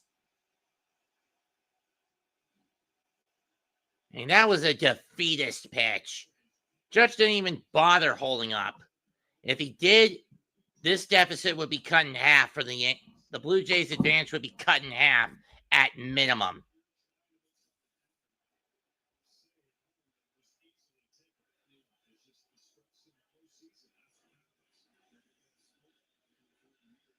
Here's Cody Bellinger. Let's see what he's got. First pitch. Instant. Splitter goes too far in. Ball 1.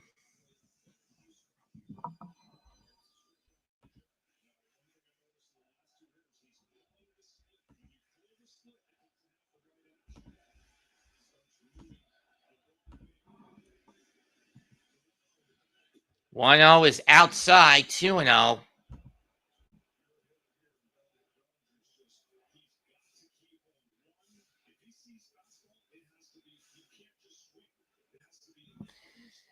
This is the most pitches an inning Gossman has thrown. He's still well below the minimum pitch count for 6 innings, which was 90. That was pitch 71, 3-0. Carousel looking to go into motion right here on this next pitch. 3 balls, no strikes, bases loaded, 1 man out for the Yankees.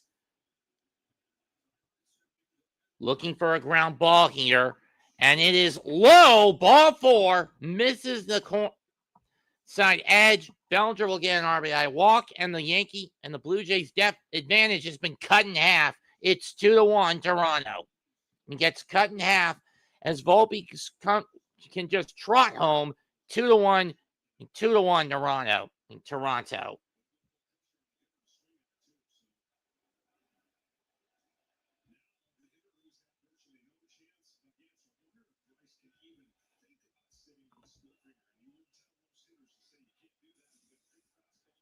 That moves Wells to third, Grisham to second, Bellinger to first. Ben Rice waits on deck. He has struck out is now at the plate. He has struck out twice today.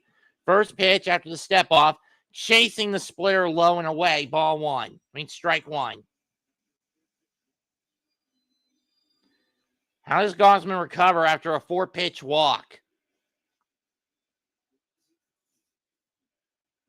Grisham the go-ahead run at second. Wells the tying run at third. 1-1. One with the splitter again. This time, Rice doesn't even bother going after it.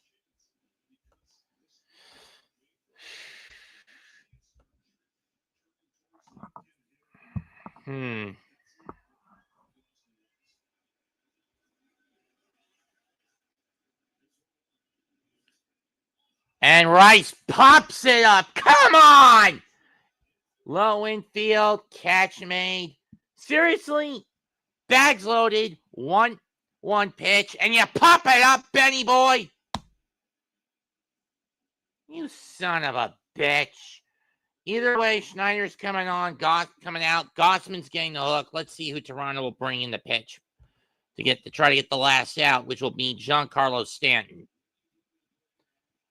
Gossman is done after 5 1/3, 5 pitches, 3 strikeouts, 2 walks, 1 run, 4 hits.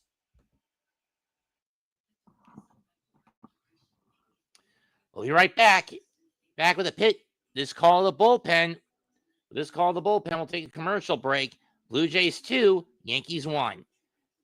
They're going to Luis Varland. Let's see what this guy's got. Or is it Louis Varland? Okay. 35 years old. 25 years old.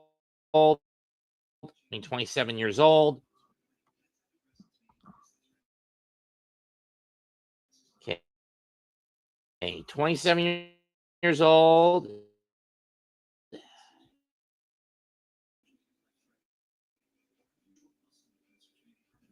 Wins in 2023.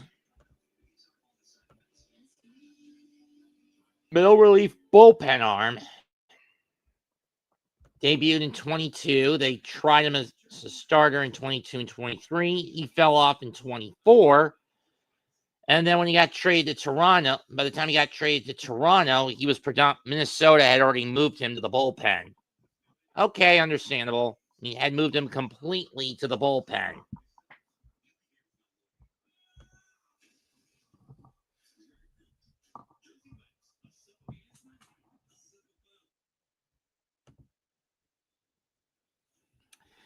I'm not a fan of Jersey Mike's for one reason. Lack of variety in their sandwiches. They lack sandwich variety.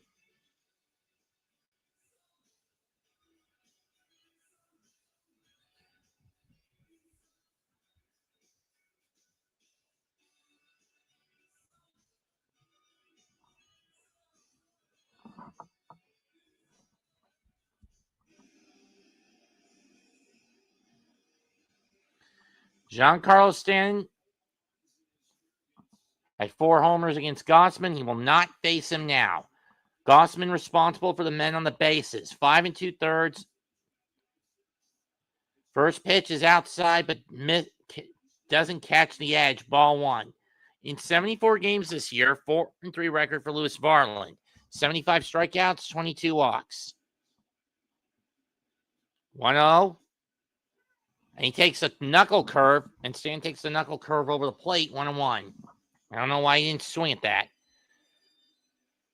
But then again, when he came back to the game as late as Giancarlo did, the numbers don't really lie as to how mediocre he was.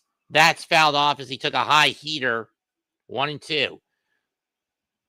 Versus Varland, Stan has a hit. It's a long ball. Let's see if he can get it here.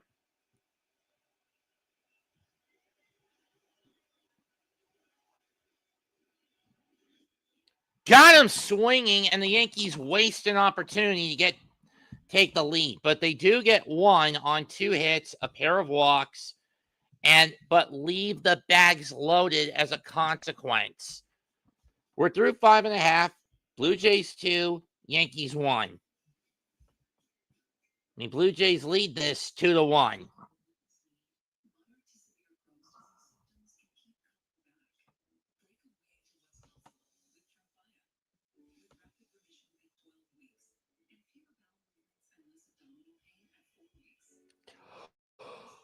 Wow. Serious allergic reactions and increased risk of infections and liver problems may occur. Before treatment, your doctor should check you for infections and TB. Tell your doctor if you have an infection, flu-like symptoms, or if you need a vaccine. Healing is possible with Tremfya. Backed by over 15 years of clinical research. Ask your doctor about Tremfya today. I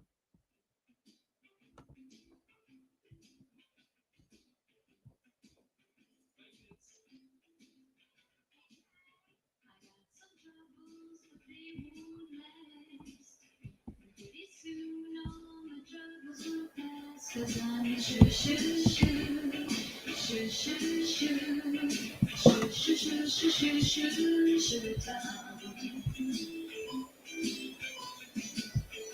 If I had $1 billion for 10, I would give to the world and then you'd go away and let me stay.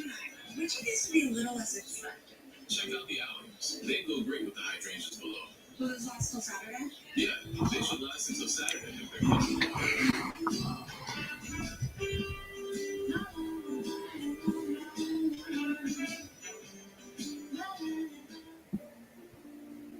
Vicks VapoStick provides soothing, non-medicated Vicks Vapors. Easy to apply for the whole family. Vicks VapoStick and try Vapor Shower Max for steamy Vicks Vapors.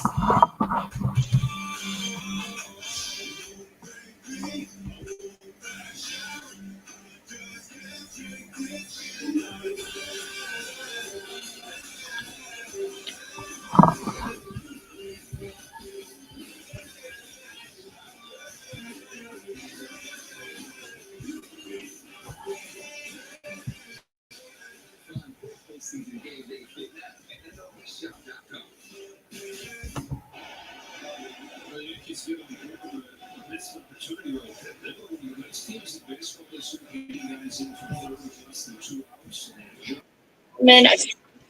He struck out. Cases over 1 out from ice. He knocked out. And then Stanton strikes out to end the inning. And they reduce the one. DeVal's first pitch to Blake. Junior goes to the backstop. Strike one.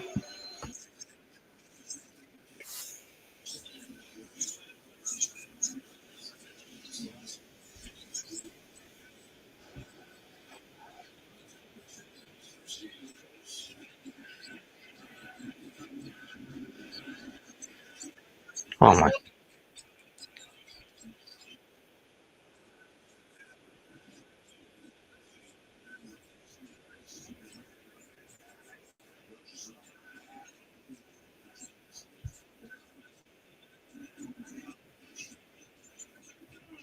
1.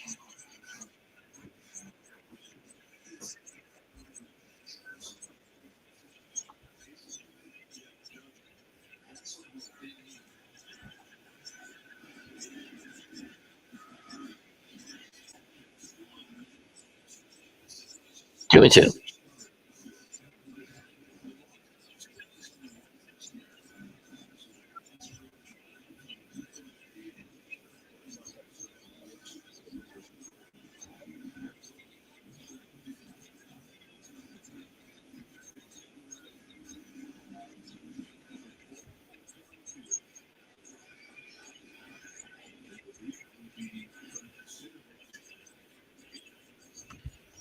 Flat pops it up. Left field. Bellinger's got one down.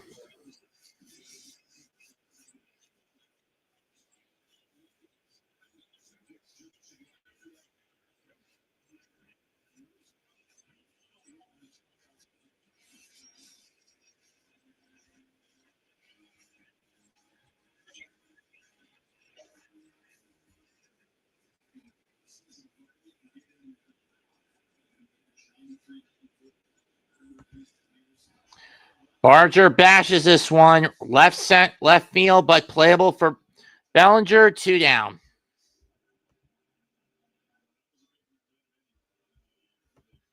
Got it off the end of the bat.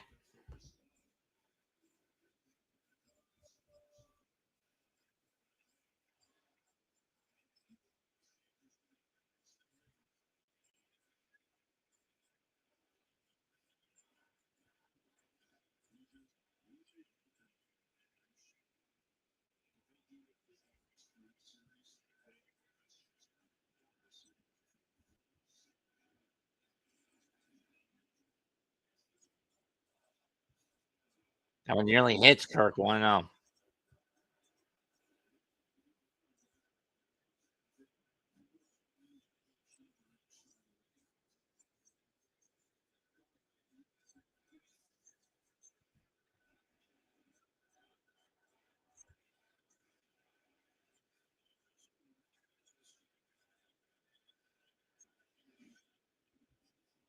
Foul off, 1-1.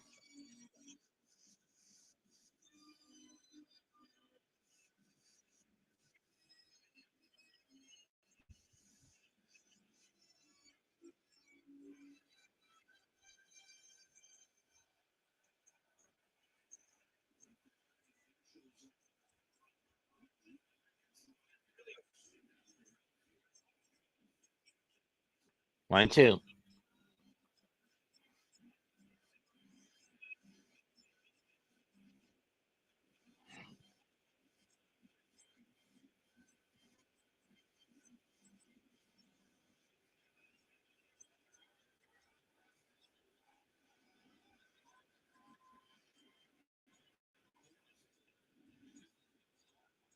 Line caught by Rice, and he'll scoop me, take it to the bag, inning over. 1, 2, 3. We go to the seventh. 2-1 Toronto.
First pitch to Chisholm, strike one.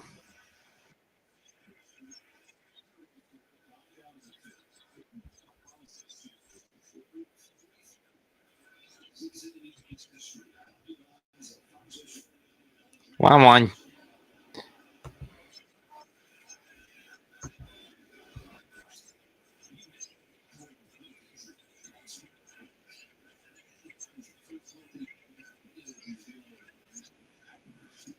Swing and miss, 1-2.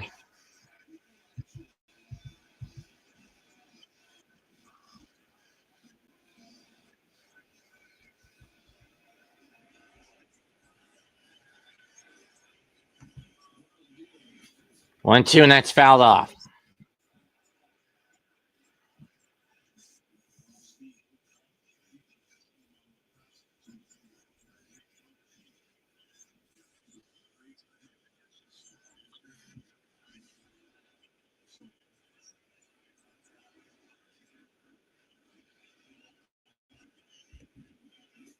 Two and two.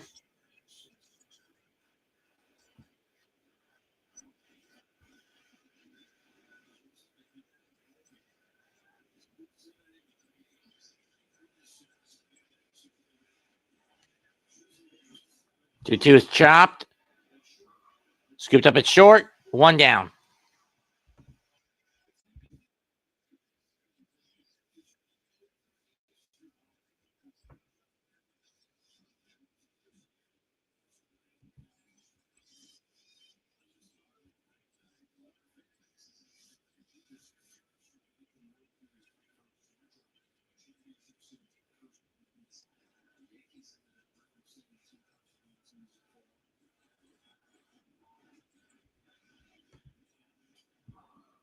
McMahon fouls that one off on 1. I was hoping for a hard-hitting fest, not a snoozer's pitching duel between these two to start the series.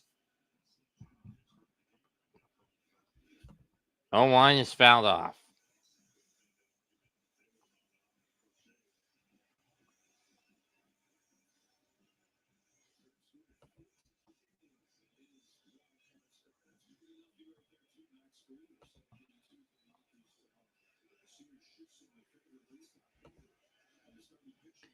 Got to me.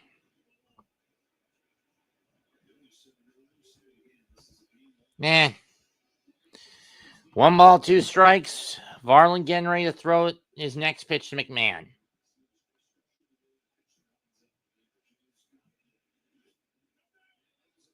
Just caught, misses the outside. 2-2.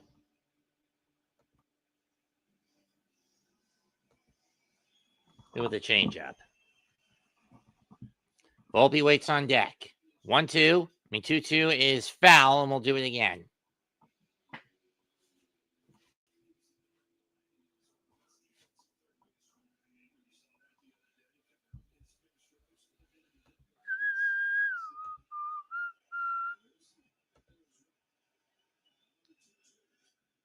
Ripped. Base hit in the right for McMahon. Scooped up by Lukes, and McMahon will be held at first to a single.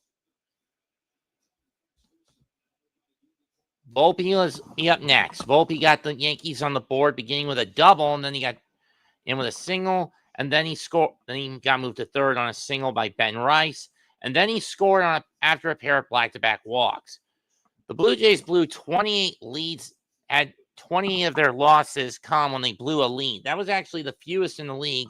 Varland coming out, and now a new pitcher will come on for Toronto. I'll face Volpe. We'll be right back. Blue Jays lead 2-1.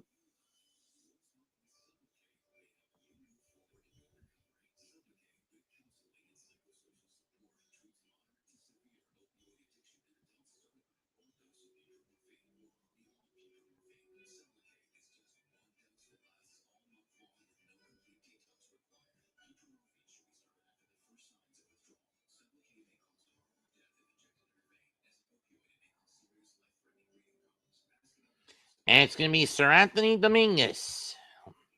Another guy the Blue Jays got at the deadline from Baltimore around this time got the deadline last year from the Blue Jays.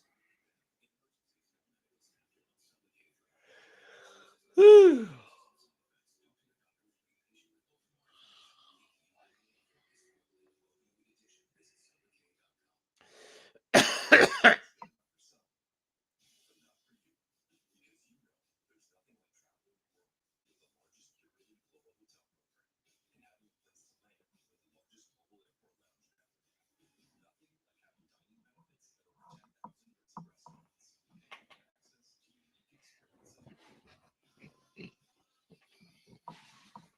Well, no wonder it keeps coming back, because you keep giving him straight credit.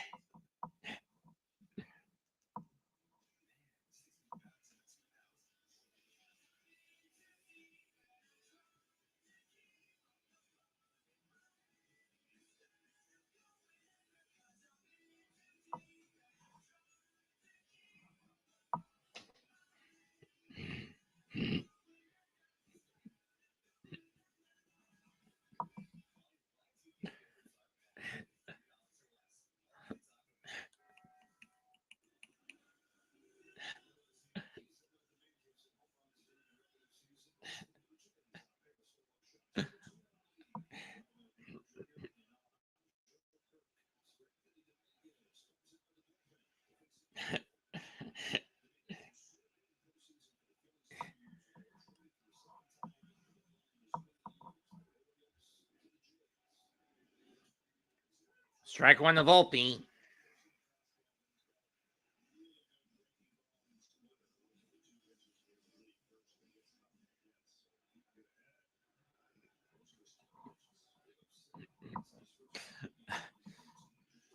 One. That one goes outside.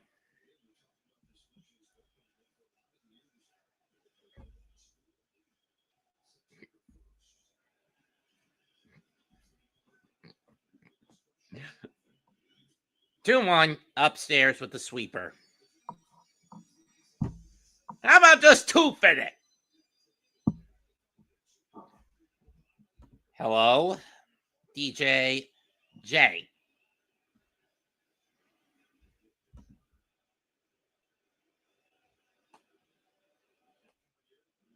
And Caballero's going to pitch run for McMahon. Smart move.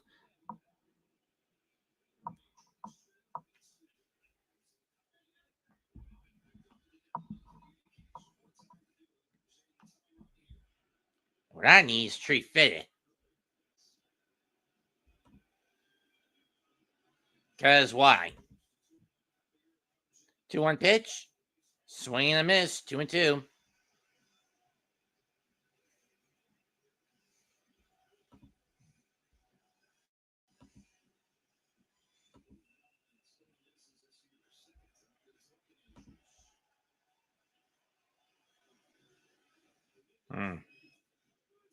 Got him looking. Inning over.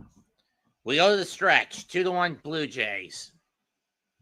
So no chance for Caballero to take off.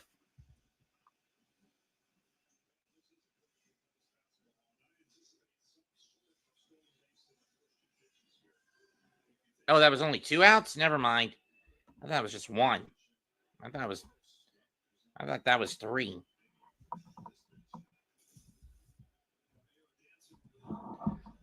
Throw to get Caballero. Safe.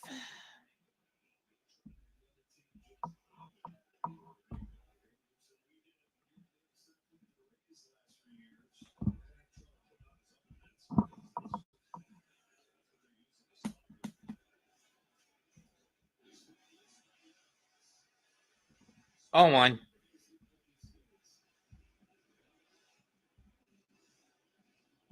These are the 5 names that I would like to see gone, with one of them being an inevitable goner. Number 1, Jeff McNeil. It's time. Man's got 1 more year on his contract. He's got good OPS. Grounder caught by Guerrero. Caught on the hop by Guerrero. He'll step on the bag. Now it's time to stretch. 2-1 Blue Jays.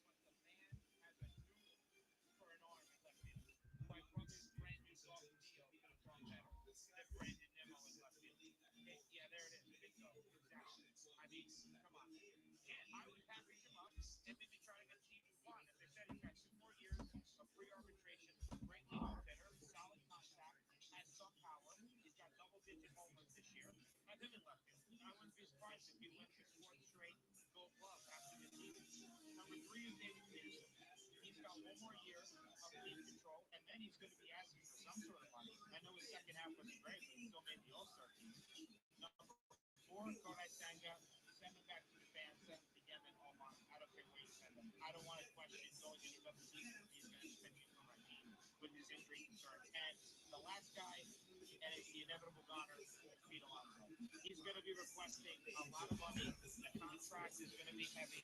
And I just don't see David Stearns looking to pay this man what he wants. These are the 5 names. No way. The Gecko was just falling down the street. I also wanted to meet him. Ever since Echo's 20% emergency roadside service got assigned to Jim. Sounds like you got one of your sightings. That might do. So do we know you? Oh, I'm just a stranger who loves friendly service and American football. Something to drink? Oh, yes, I'll say below.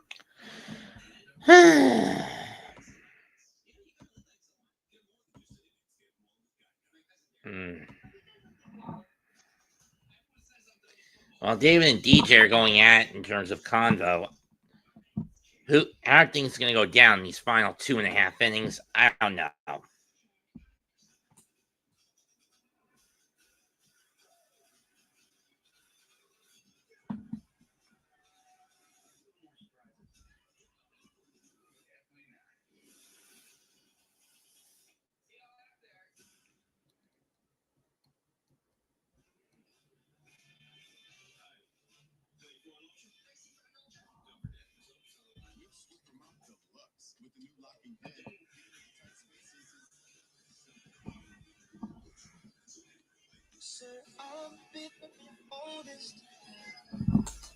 Be such a relief if you all the same side.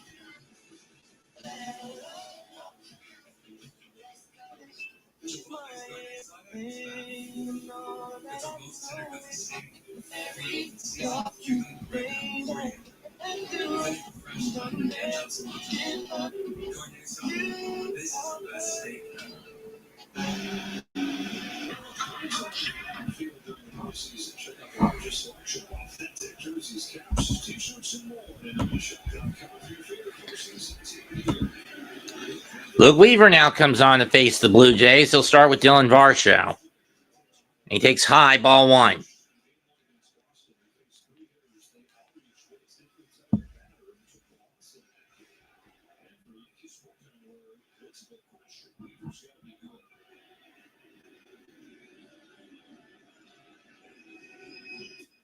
Two now.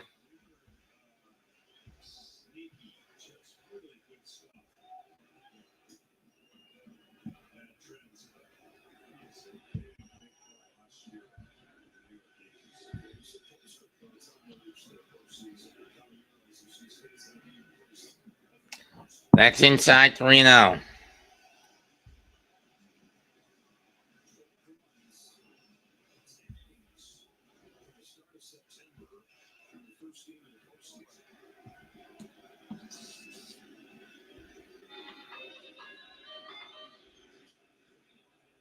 Three and one as he fouls it off.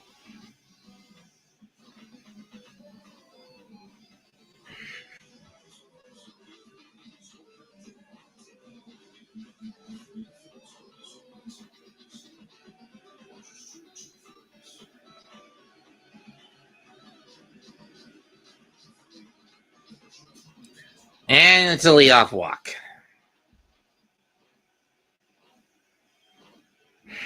Fuckers!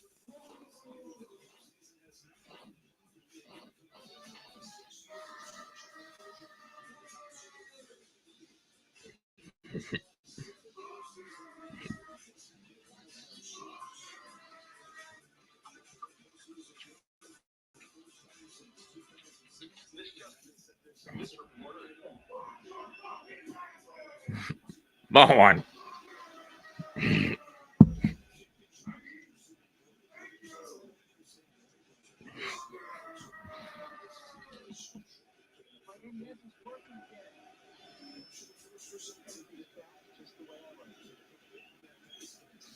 One one. And he swings and misses.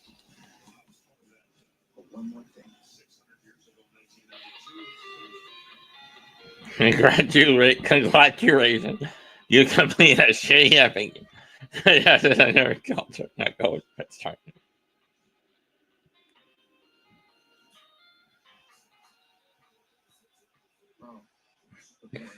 Hit to right field, base hit, and it's a double. Or a single, I should say, by Santander.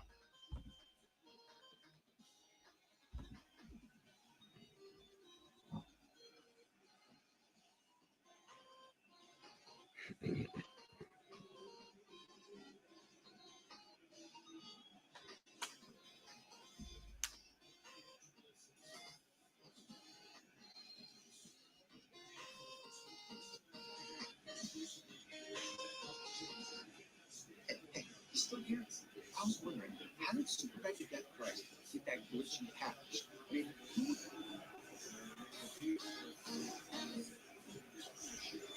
in today's world,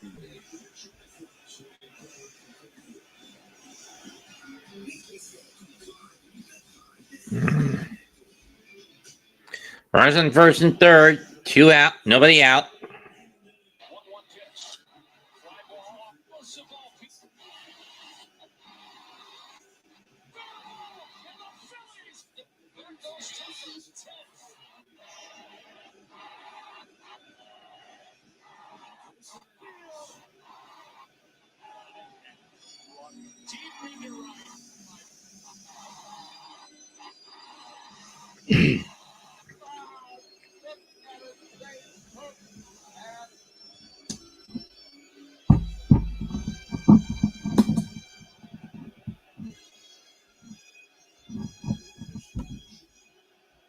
Dodgers, to be honest.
Here's hoping her engagement lasts longer than the last guy.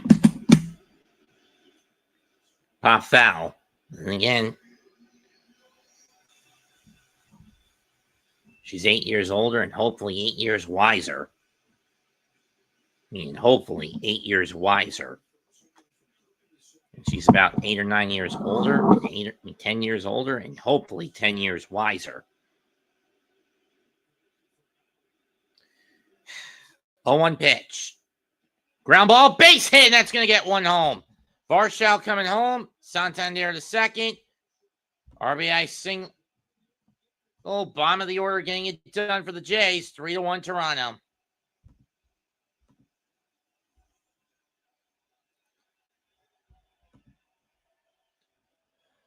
Andres Jimenez gets another run. He brings the run home with a single, and Weaver is and Boone's gambling habit.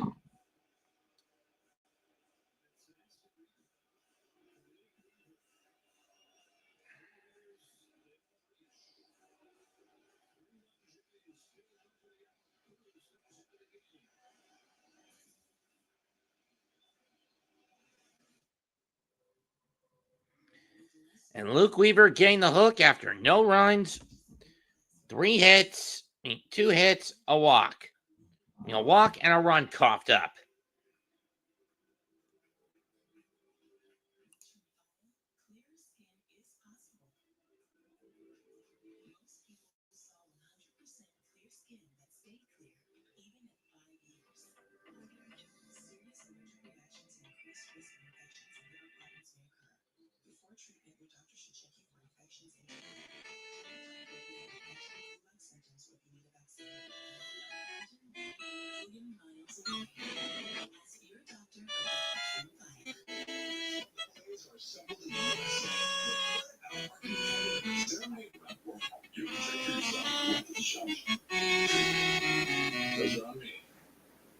Just kidding. You got to pay for this.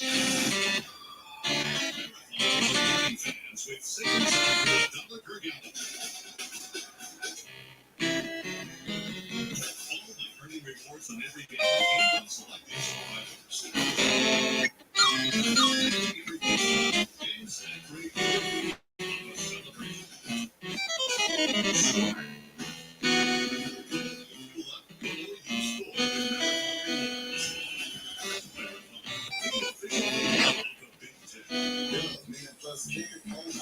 So it's a dungeon crawling JRPG now.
right, who is it? Oh, God, it's Cruz. This isn't going to be good if you're the Yankees. Clement leads off. He comes up. Drag bunt. Throw to third. Gets one over the first. Not in time, but they do get the lead runner. But the Yankees do get the lead runner at the very least.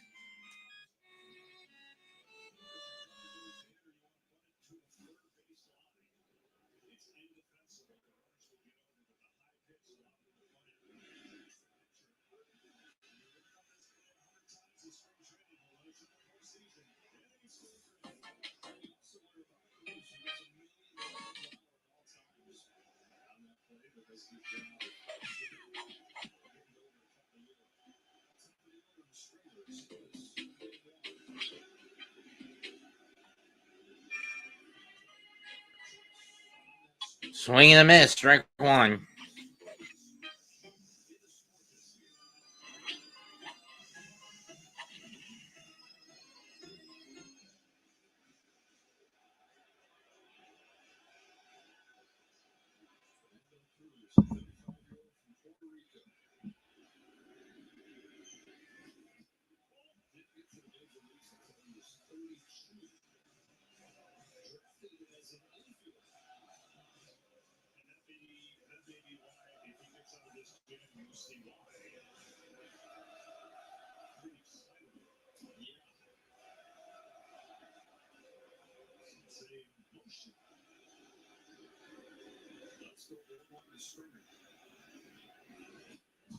Two one.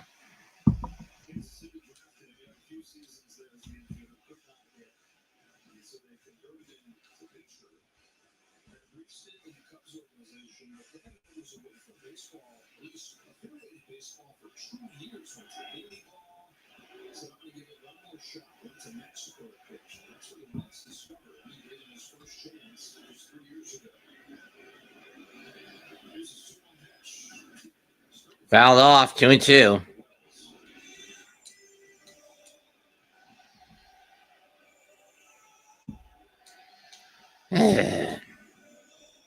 Brief injury delay.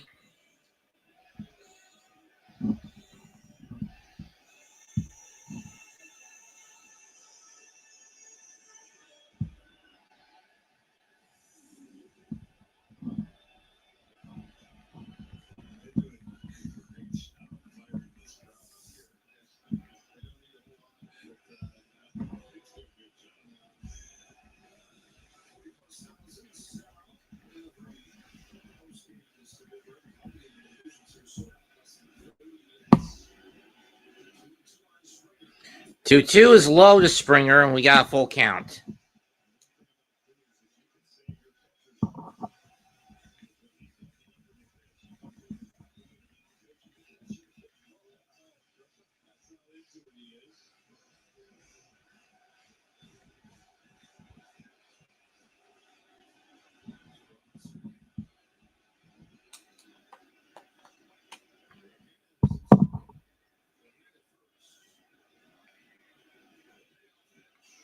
Payoff. And it's low ball four, bags loaded. It's for Toronto. The bases are loaded for Toronto.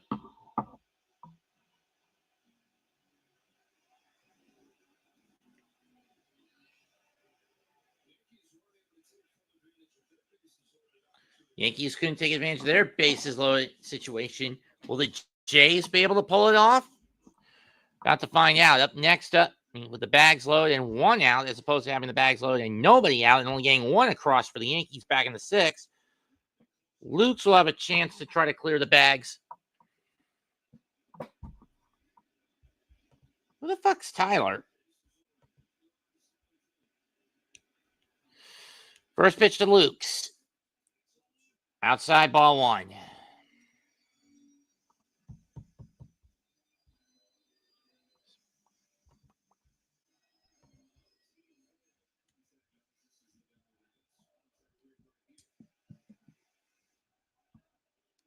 One 0 pitch. Too far inside. 2-0. You got Vlad Jr. waiting on deck.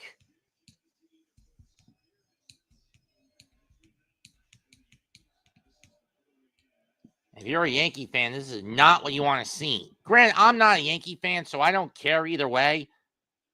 2-0 is high, 3-0. But with the Mets not even making the playoff cut this year, I really don't have a horse in the race, so to speak. Carousel getting ready to move.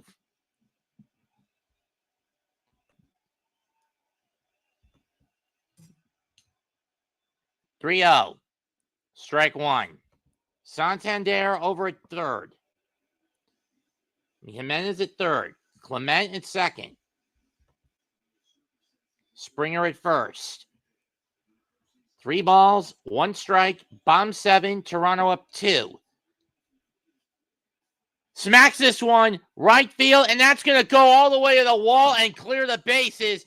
The Blue Jays have blown the doors off. It's now 6-0, or they're just going to let 2 go home. As Springer is held up, is held at third. It's a 2-run double for Lukes, and the Blue Jays now lead 5-1. And for Nathan Lukes, it's now 5-1. I thought. So what do you do if you're Luke Weaver?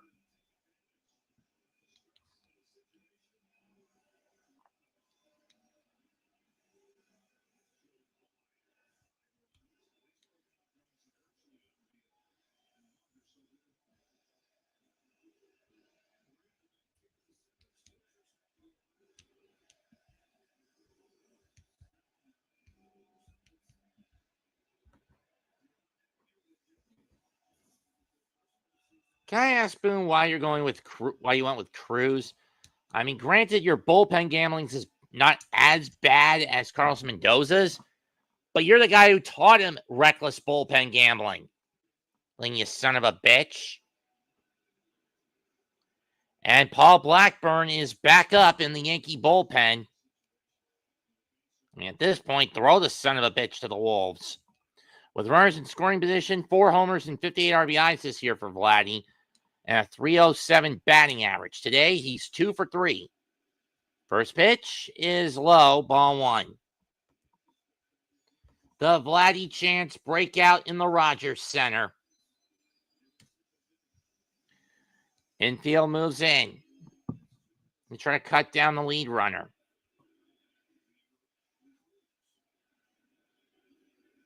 Let's go Blue Jays chance breakout. 2-0 on the slider. At this point, just give Vladdy the free pass and then see if you can get Barger.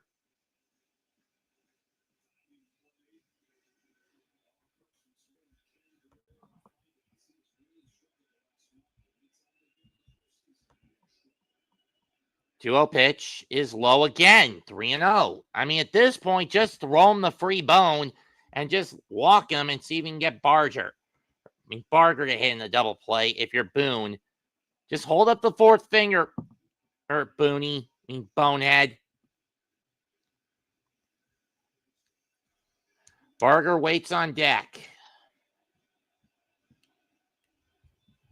And this is where the game is slow to a crawl here. 3-0 pitch.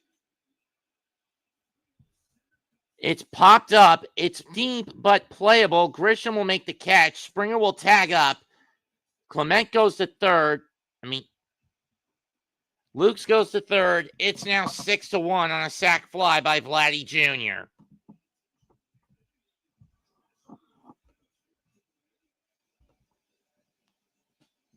Got under it. Vladdy got under that one. Fun fact. Blue Jays, when they score 5 or more this year, best record in ball. 71-4. And Cruz is getting the hook. In comes Paul Blackburn. And the Jays have exploded for 4 unanswered runs in this inning.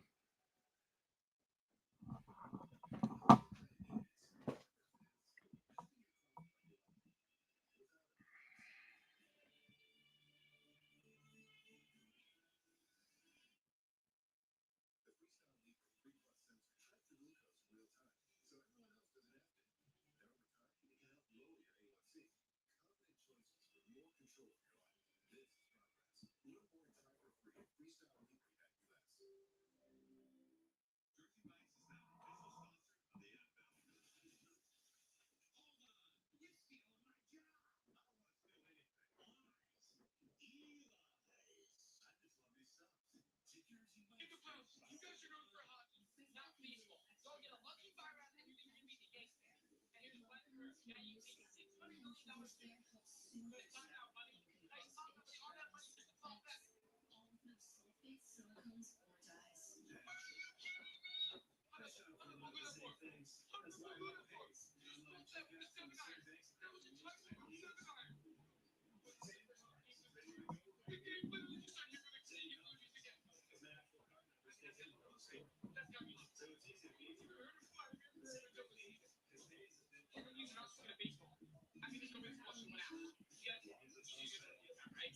Oh, Arthur, you shut up.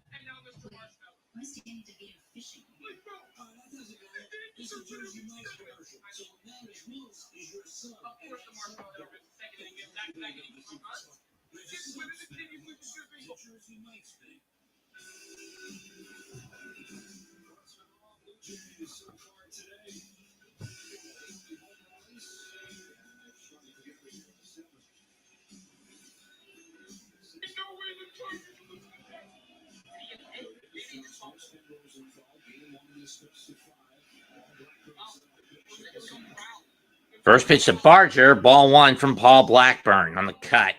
Blackburn had 15 appearances this year between the Mets and the Yankees, but many say it was his time with the Mets that screwed him over. And I agree. The two outings where Mendoza fucked him over. Fly ball, right field, Judge under it, getting to the edge of the track. He'll make the catch. Inning is over, but Toronto does significant damage. 4 runs.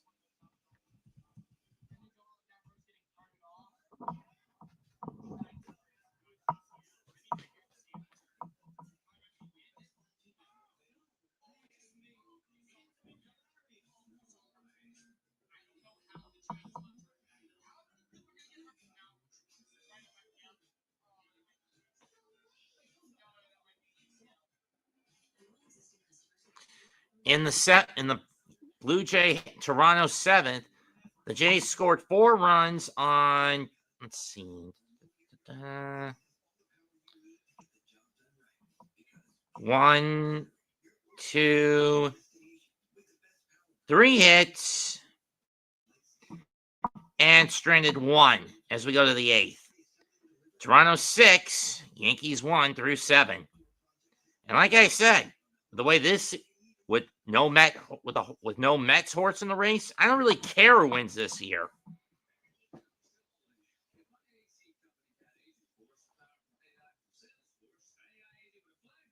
And I don't think anyone would blame me for saying that.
What is that, Matos?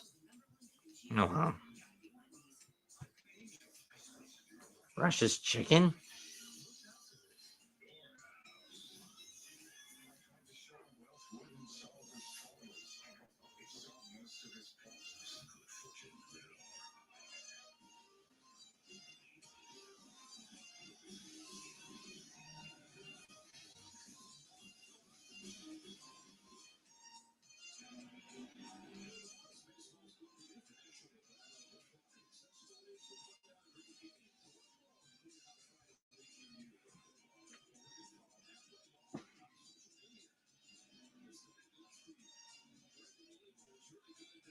Casey's Pizza?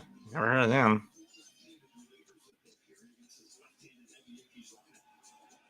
Santiago's Tacos? Never heard of them either. Or Porta Subs. In any case, Trent Grisham leads off the 8th inning. First pitch. Strike one. And it's Zach Little who's come on the pitch. Or Brendan Little, excuse me.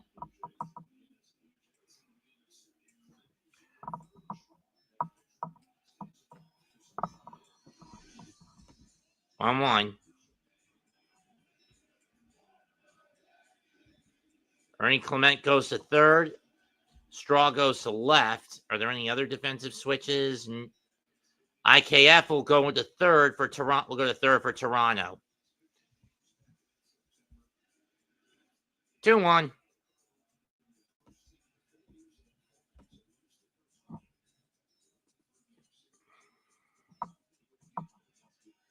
No stranger to IKF are the Yankees. They had him for a short time. 2-2.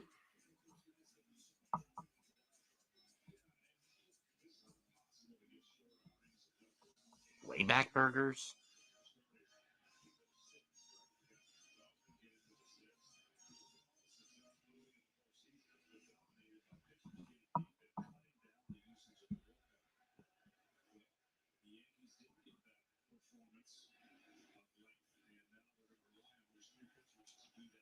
The 2-2 pitch to Grisham. Up the middle. Scooped up by Jimenez. He'll throw to first. 1 down.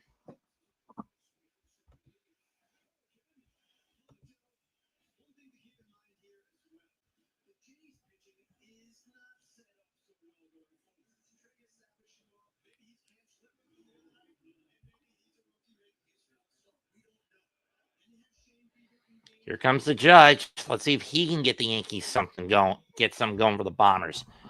Wanting to atone for his fuck up, i.e. striking out with the bags loaded back in the 6th. First pitch from Little. Goes outside with his cut fastball, 1-0.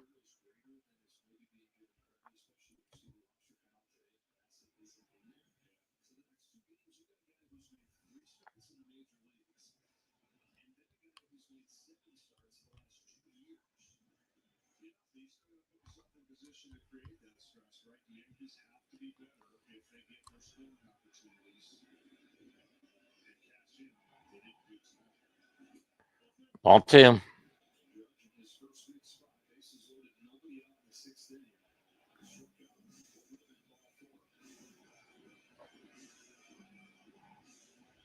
Yeah, and most that would have tied the game at 2 if Judge didn't swing at that pitch. 2-0 is low. 3-0. One with the sinker again.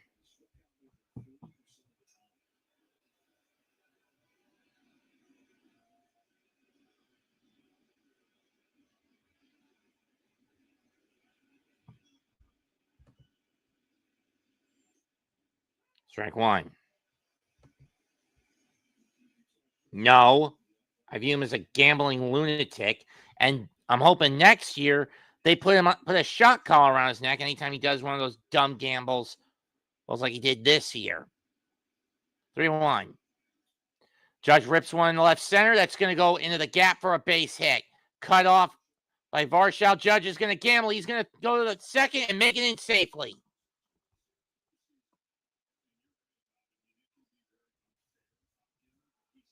One out double for the Judge.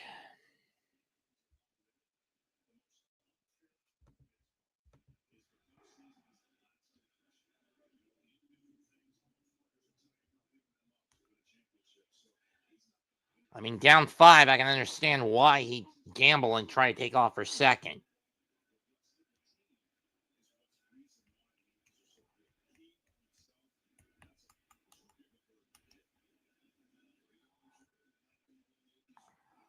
First pitch to Bellinger. And the fucker gets jammed, pops it up, infield flying effect. Little makes the catch, 2 down.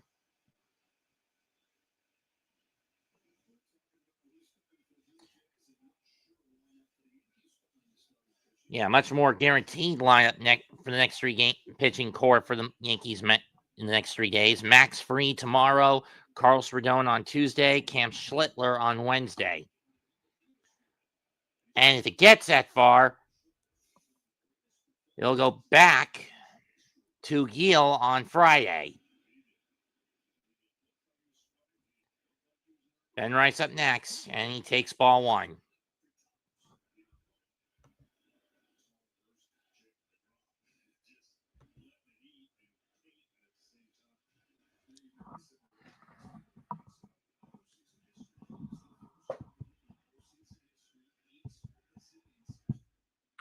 Two and 1-1.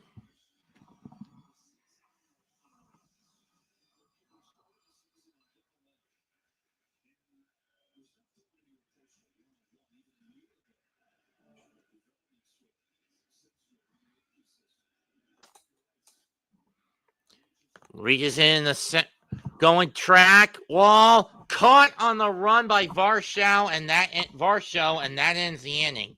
So 1 hit for the Yankees, and they strand the judge at second. 7.5 complete. 6-1 Toronto.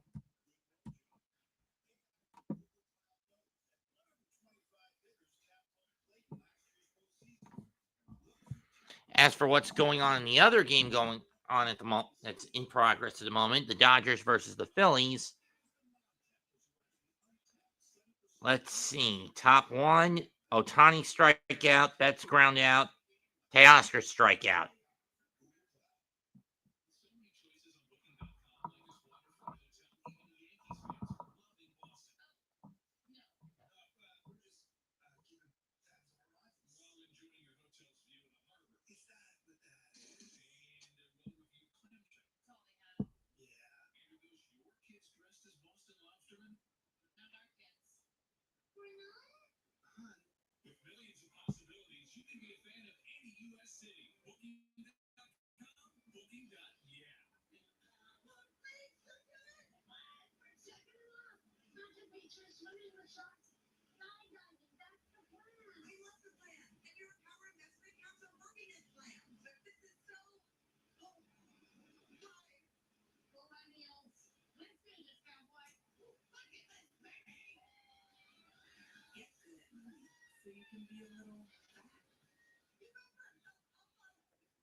Having insurance isn't the same as having State Farm. It's like getting the strength of this King Henry, but getting that King Henry.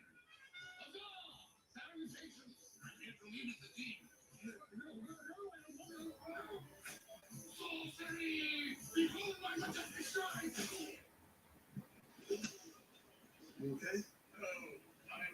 So don't settle for just any insurance when there's State Farm. Like a good neighbor, State Farm is there.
Kirk takes it high for ball 1.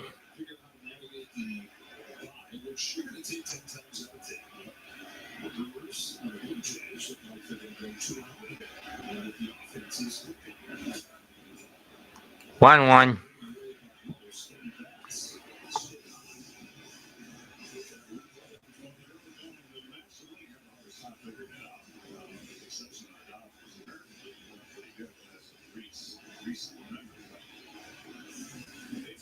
Things that over time I've always thought would work itself out.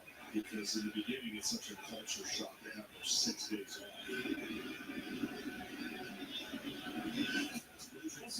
Ball 2.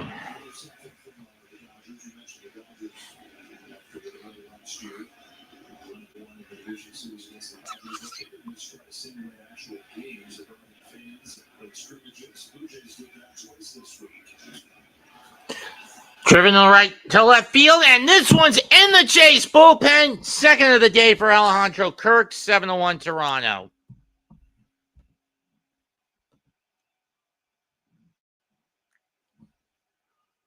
And right as Jeff Hoffman was warming up,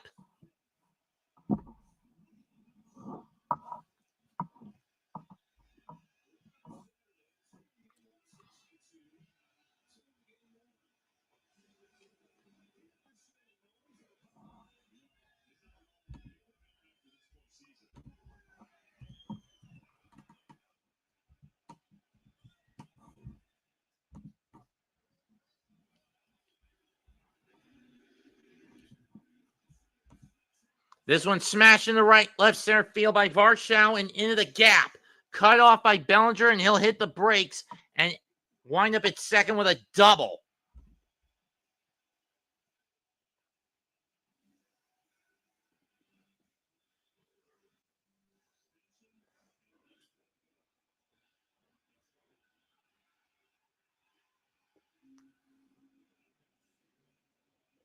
I'll admit that was a piss missile by Shop. That was a dead left field bullet by Alejandro Kirk. Fourth multi-homer game in Blue Jays postseason history. Straw leads off, and that's Straw draws up next, and he fouls it off down the right field line, 0-1. I mean, there's a reason the Blue Jays were the top seed in the American League this year, and that's plate discipline. Not to mention constant home field advantage, racking up runs when they could. 0-1 pitch to Straw. Outside by Blackburn, 1-1. Went with the sweeper. Straw, it's 262 hitter, 4 homers, 32 RBIs. Didn't play all that much this year. There you see Max Fried scouting his opponents for tomorrow. What he's got to deal with tomorrow. That's ripped into right field, base hit. Varshow going to come home. I mean, no, they're going to hold him. It's a single as the throw goes to the plate.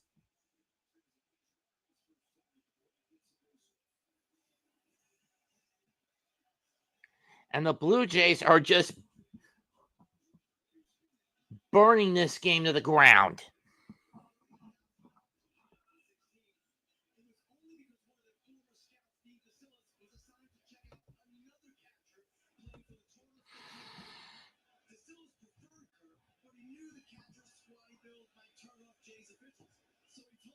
Now you menace up.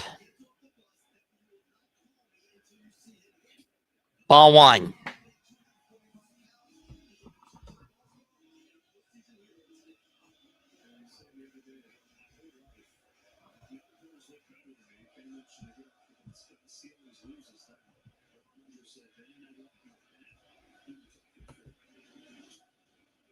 Fouled off. 1-1.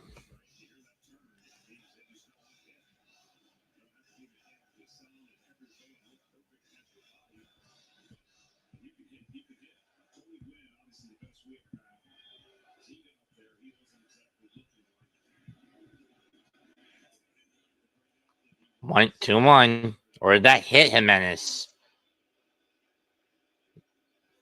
Did it hit him?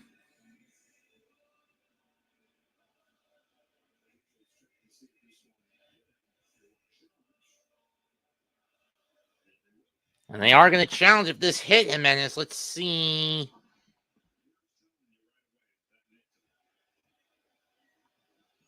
I don't know.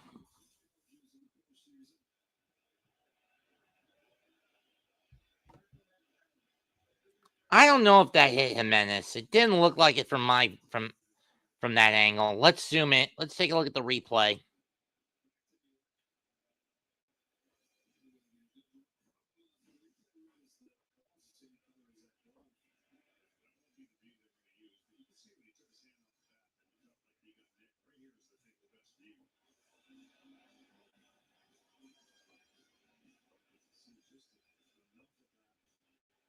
Nah, it didn't look like he got hit. At least not from that angle, anyway.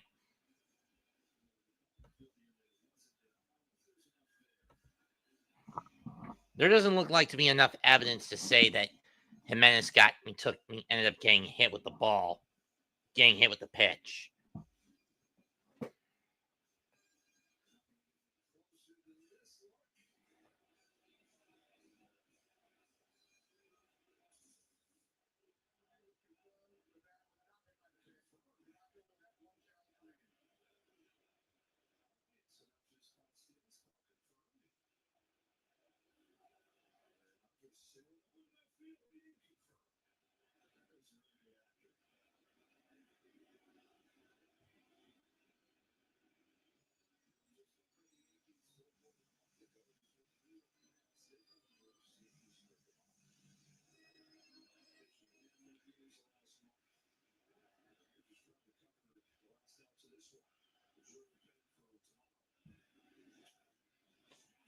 Driven to left field. That's going to get down. Another run scores. 8-1 Toronto.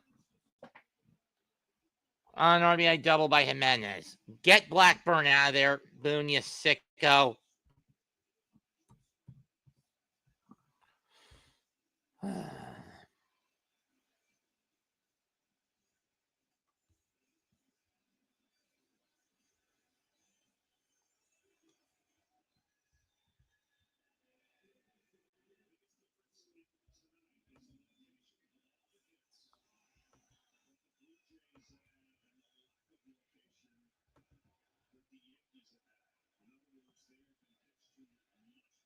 Clement's first pitch.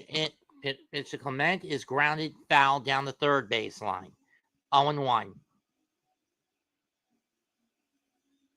And Yankee fans are disgusted with their pitching core tonight. And who'd fucking blame them, to be honest, as well as their hitting core. Swing and a miss. That one was a sweeper. 1-1.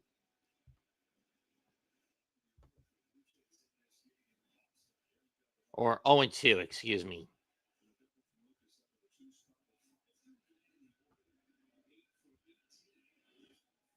That's driven to center. Grisham's under it, makes the catch. Throw coming home. The throw is offline. 9-1 Toronto.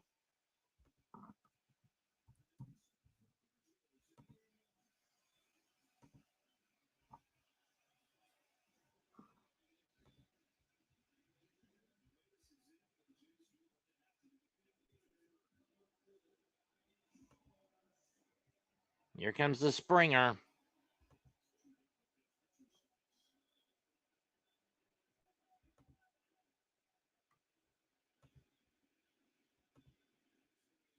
First pitch, strike ball one. One with a cut fastball to Blackburn.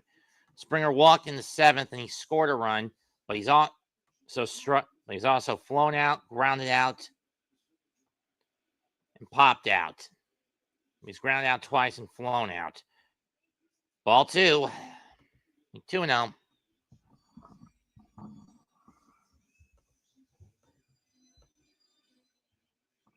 I don't know what the hell my mom's up to, but I know that was the sound of a laundry basket being thrown down the stairs. Fouled off. 2-1.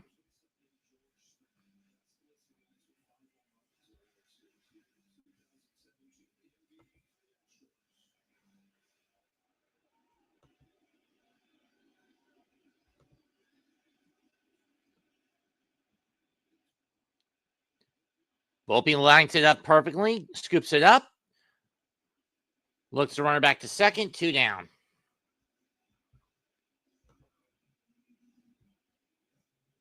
He looks a minute back to second, 2 away. This was a 2-1 game back in the 6th, and since the 7th, Toronto has blown the doors off. Four here in the 7th, 4 in the 6th, and 3 in the 7th, and 3 here in the last of the 8th. First pitch to Nathan Luke is a ball lowing away on the cutter. Hoffman ready for the 9th. Granted, it's not going to be a save decision unless some way, somehow, the Yankees can get at least 6 on the board, get away with scoring 6 in the 9th.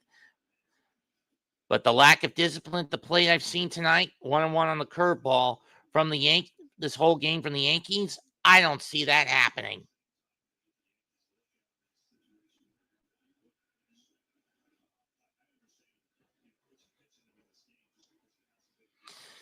One pitch. That's fouled off. 1-2.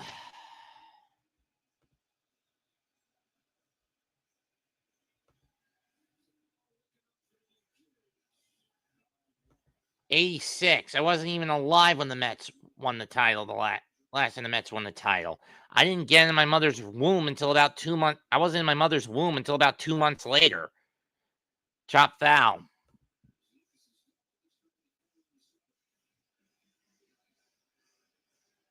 Cold in Canada. At Toronto this year, the Yanks are 1-6 with a 4.7 runs a game average, 12 homers, a 1.80 ERA, and 11 errors. Today, 207 batting average, 1 run, no homers, 1 for 6 with runners in scoring position, and a 10.57 ERA collectively.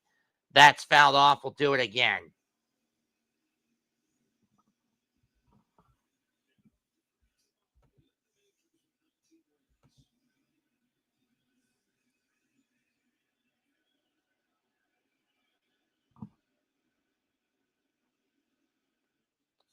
One, two is grounded up the middle. Base hit. Run coming home. 10-1 Blue Jays. Jimenez scores. Grisham doesn't bother with a throw-in. Blue Jays up 10-1.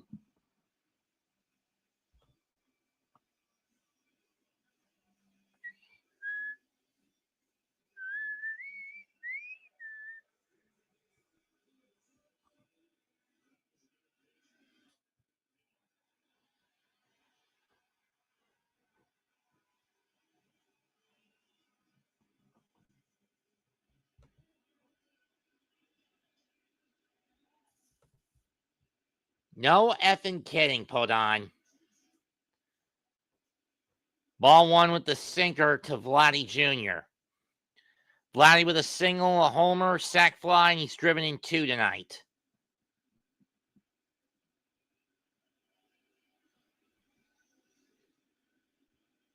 1-0 pitch. Outside 2-0 from Blackburn. At this point, I get why Aaron Boone brought him in. Damage control attempt. An attempt at limiting damage control. But when you give up 4 runs in the 8th inning and 8 over the last 2, and your pitching core gives up 8 runs over the stretch of the last 2, when you had a chance to blow the doors off or at the very least take the lead back in the 6th, that's on yourself. I could see the Jays winning it all, David. I mean, then again, this is a team that hasn't won the title since the back-to-back titles in 92, 90, and 93. Ring over Atlanta and Philadelphia. 3-1 pitch to Vladdy. That's hooked in the right field for another base hit. Lukes will hold up at second, and Vlad has a 3-for-4 night. And at this point, Blackburn needs to get the hook. This is the same problem he had when he was with the Mets earlier this year. And up next is the only Blue Jay who hasn't gotten a hit because he was put in as a late defensive replacement, a former Yankee in his own right, Isaiah Connor Falefa.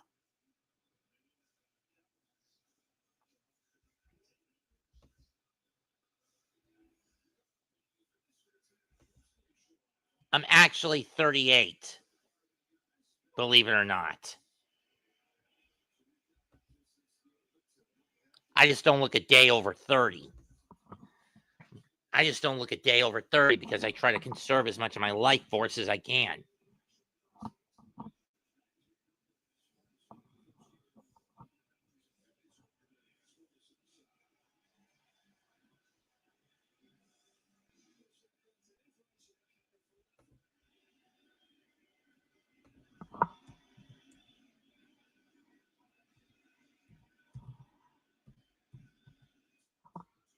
Strike one, IKF, 0-1.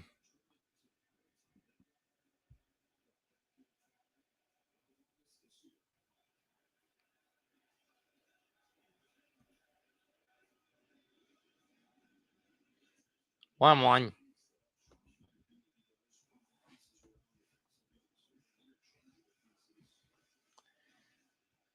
At least John Schneider knows when not to gamble. Why didn't the Mets get this motherfucker instead of Mendoza? Swing and a miss, 1-2.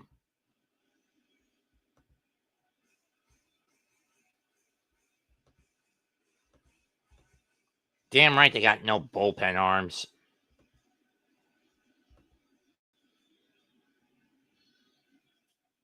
In a right line drive caught by Chisholm that finally ends this inning, but not before another 4 spot is put up by the Blue Jays in the 8th.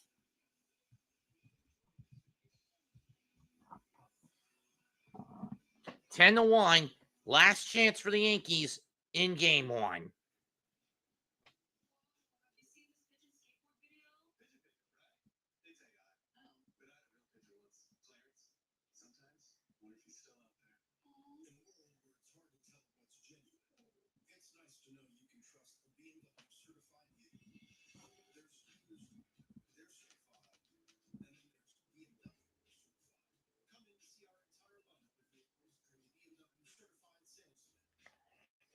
This time they got the runs on 1, 2, 3, 4, 5, 6 hits, and stranded 2 in the inning.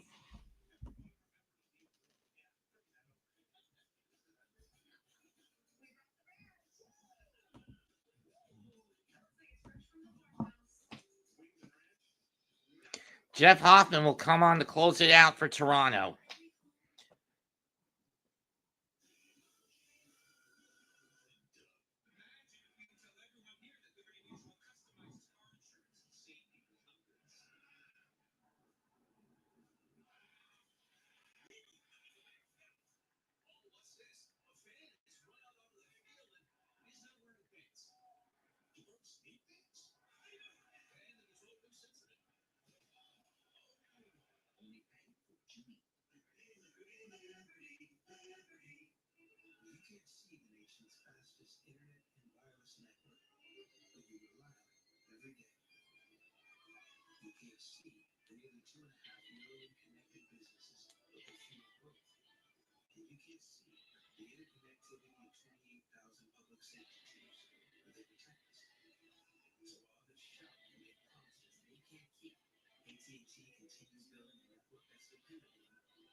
"71 games, 9-7 record for Hoffman. First pitch to Giancarlo, strike 1 over the middle.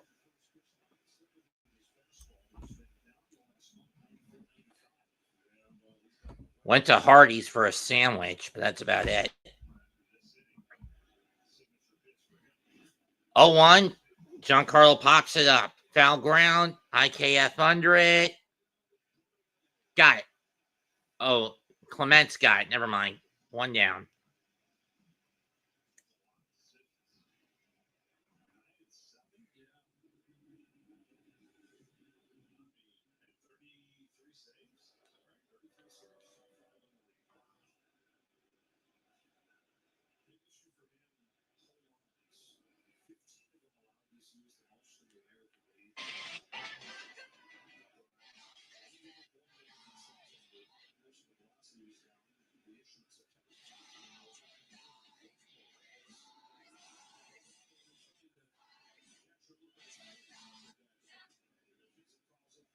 That's fouled off by Chisholm. 1-1.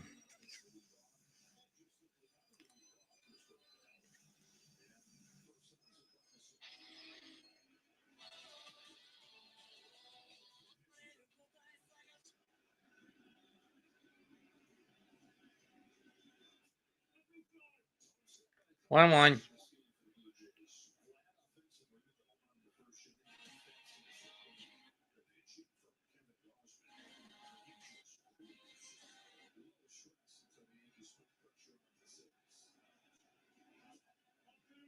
Two one.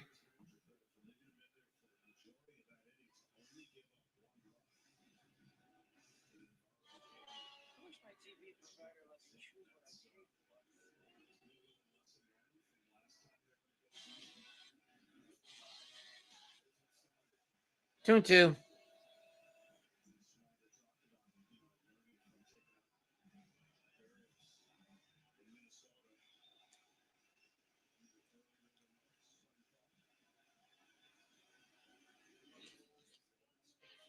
Full count.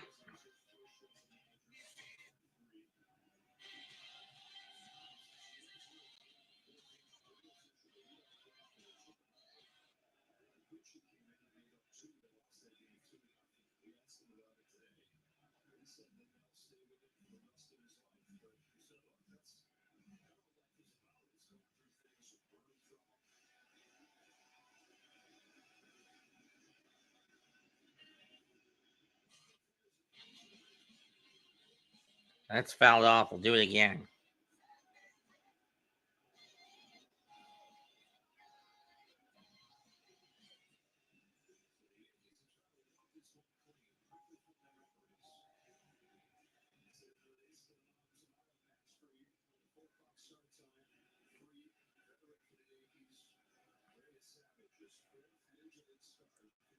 Here comes the payoff pitch.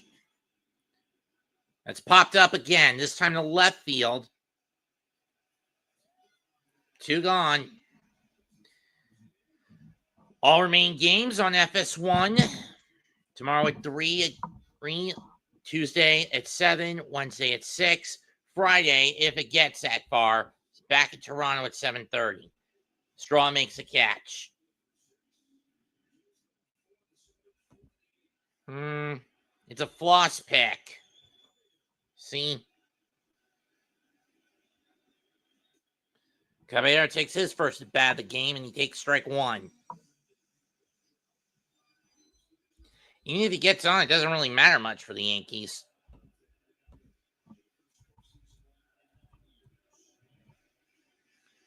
Blue Jays looking for their first win since their wild card win against Baltimore in 2016. That one's fouled off, and they do not want a repeat of what happened to them in this building during the wild card against Seattle in 2022.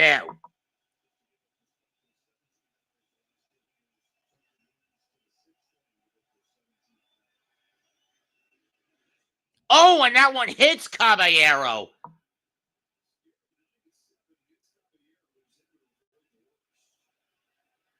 But he manages to dodge the worst of the shot of the hit.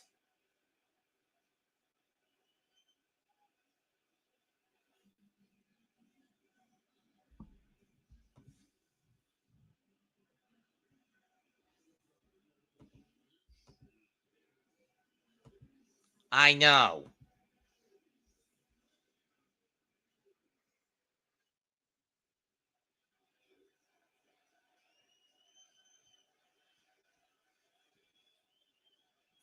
Yankees have a base runner at least. First pitch to Volpe. Strike one. And Caballero moves on to second on defensive indifference. Podman, you have to be such an asshole.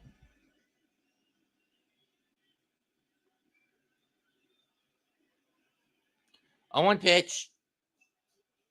Strike two, and the bat goes even further than the ball. Flying into the Blue Jay dugout.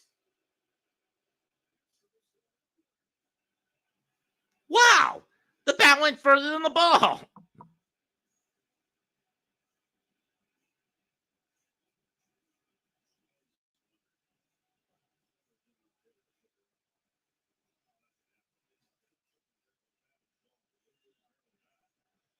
Wow. The bat went even further than the ball.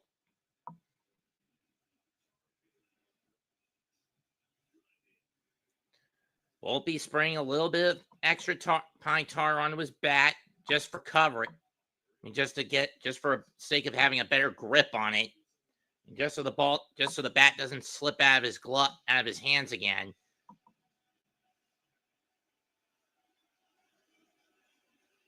Oh, 2 pitch to Volpe. Too high. Just missed 1 and 2.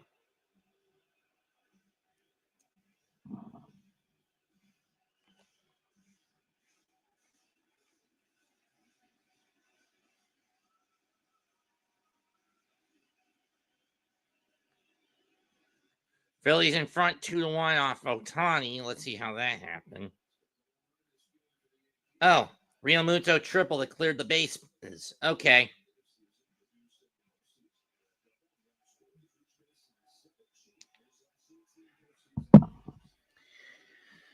2-2 pitch. Let's see what happens. Struck him out swinging, and the Blue Jays take game 1 by a score of 10-1.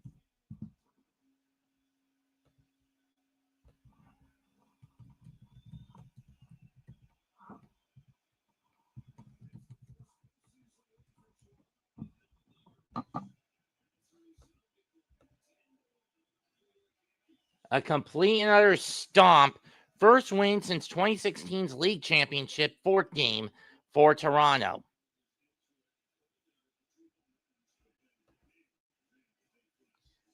Blue Jays get 10 runs on 14 hits, no errors. Yankees 1 run, 6 hits on and no errors.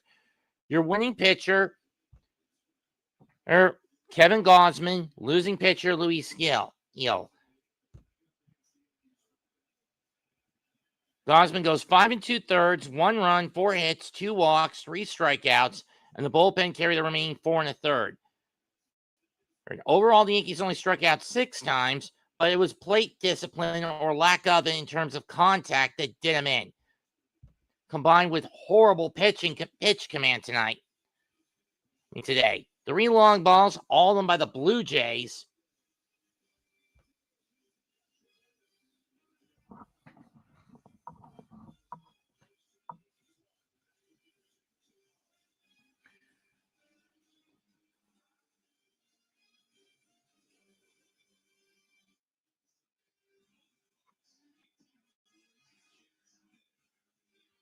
In front of 44,655, Luis Gil gets hit with the L, 2 strikeouts, no walks, 2 runs, 4 hits.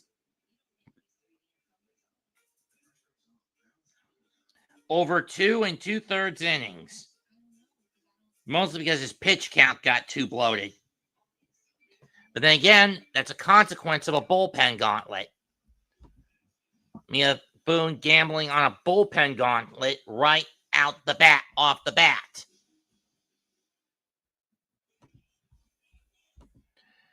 In any case, that's it for tonight's game call. I'm not sure if I'll get other game calls for the rest of the series, as some games will be too late on the clock, and I'll be on the clock at work for others. And yes, this also includes the other divisional round matchups. At best, I might not be back until the ALCS. However, I'll try to get as many baseball calls as I can. That's it for tonight's game. Comment, like, share, and subscribe to the Aboriginal and Hardcore Sports Networks, as well as all the contributors to both networks. I'm Mets2128. Goodbye and good fucking night. Bang.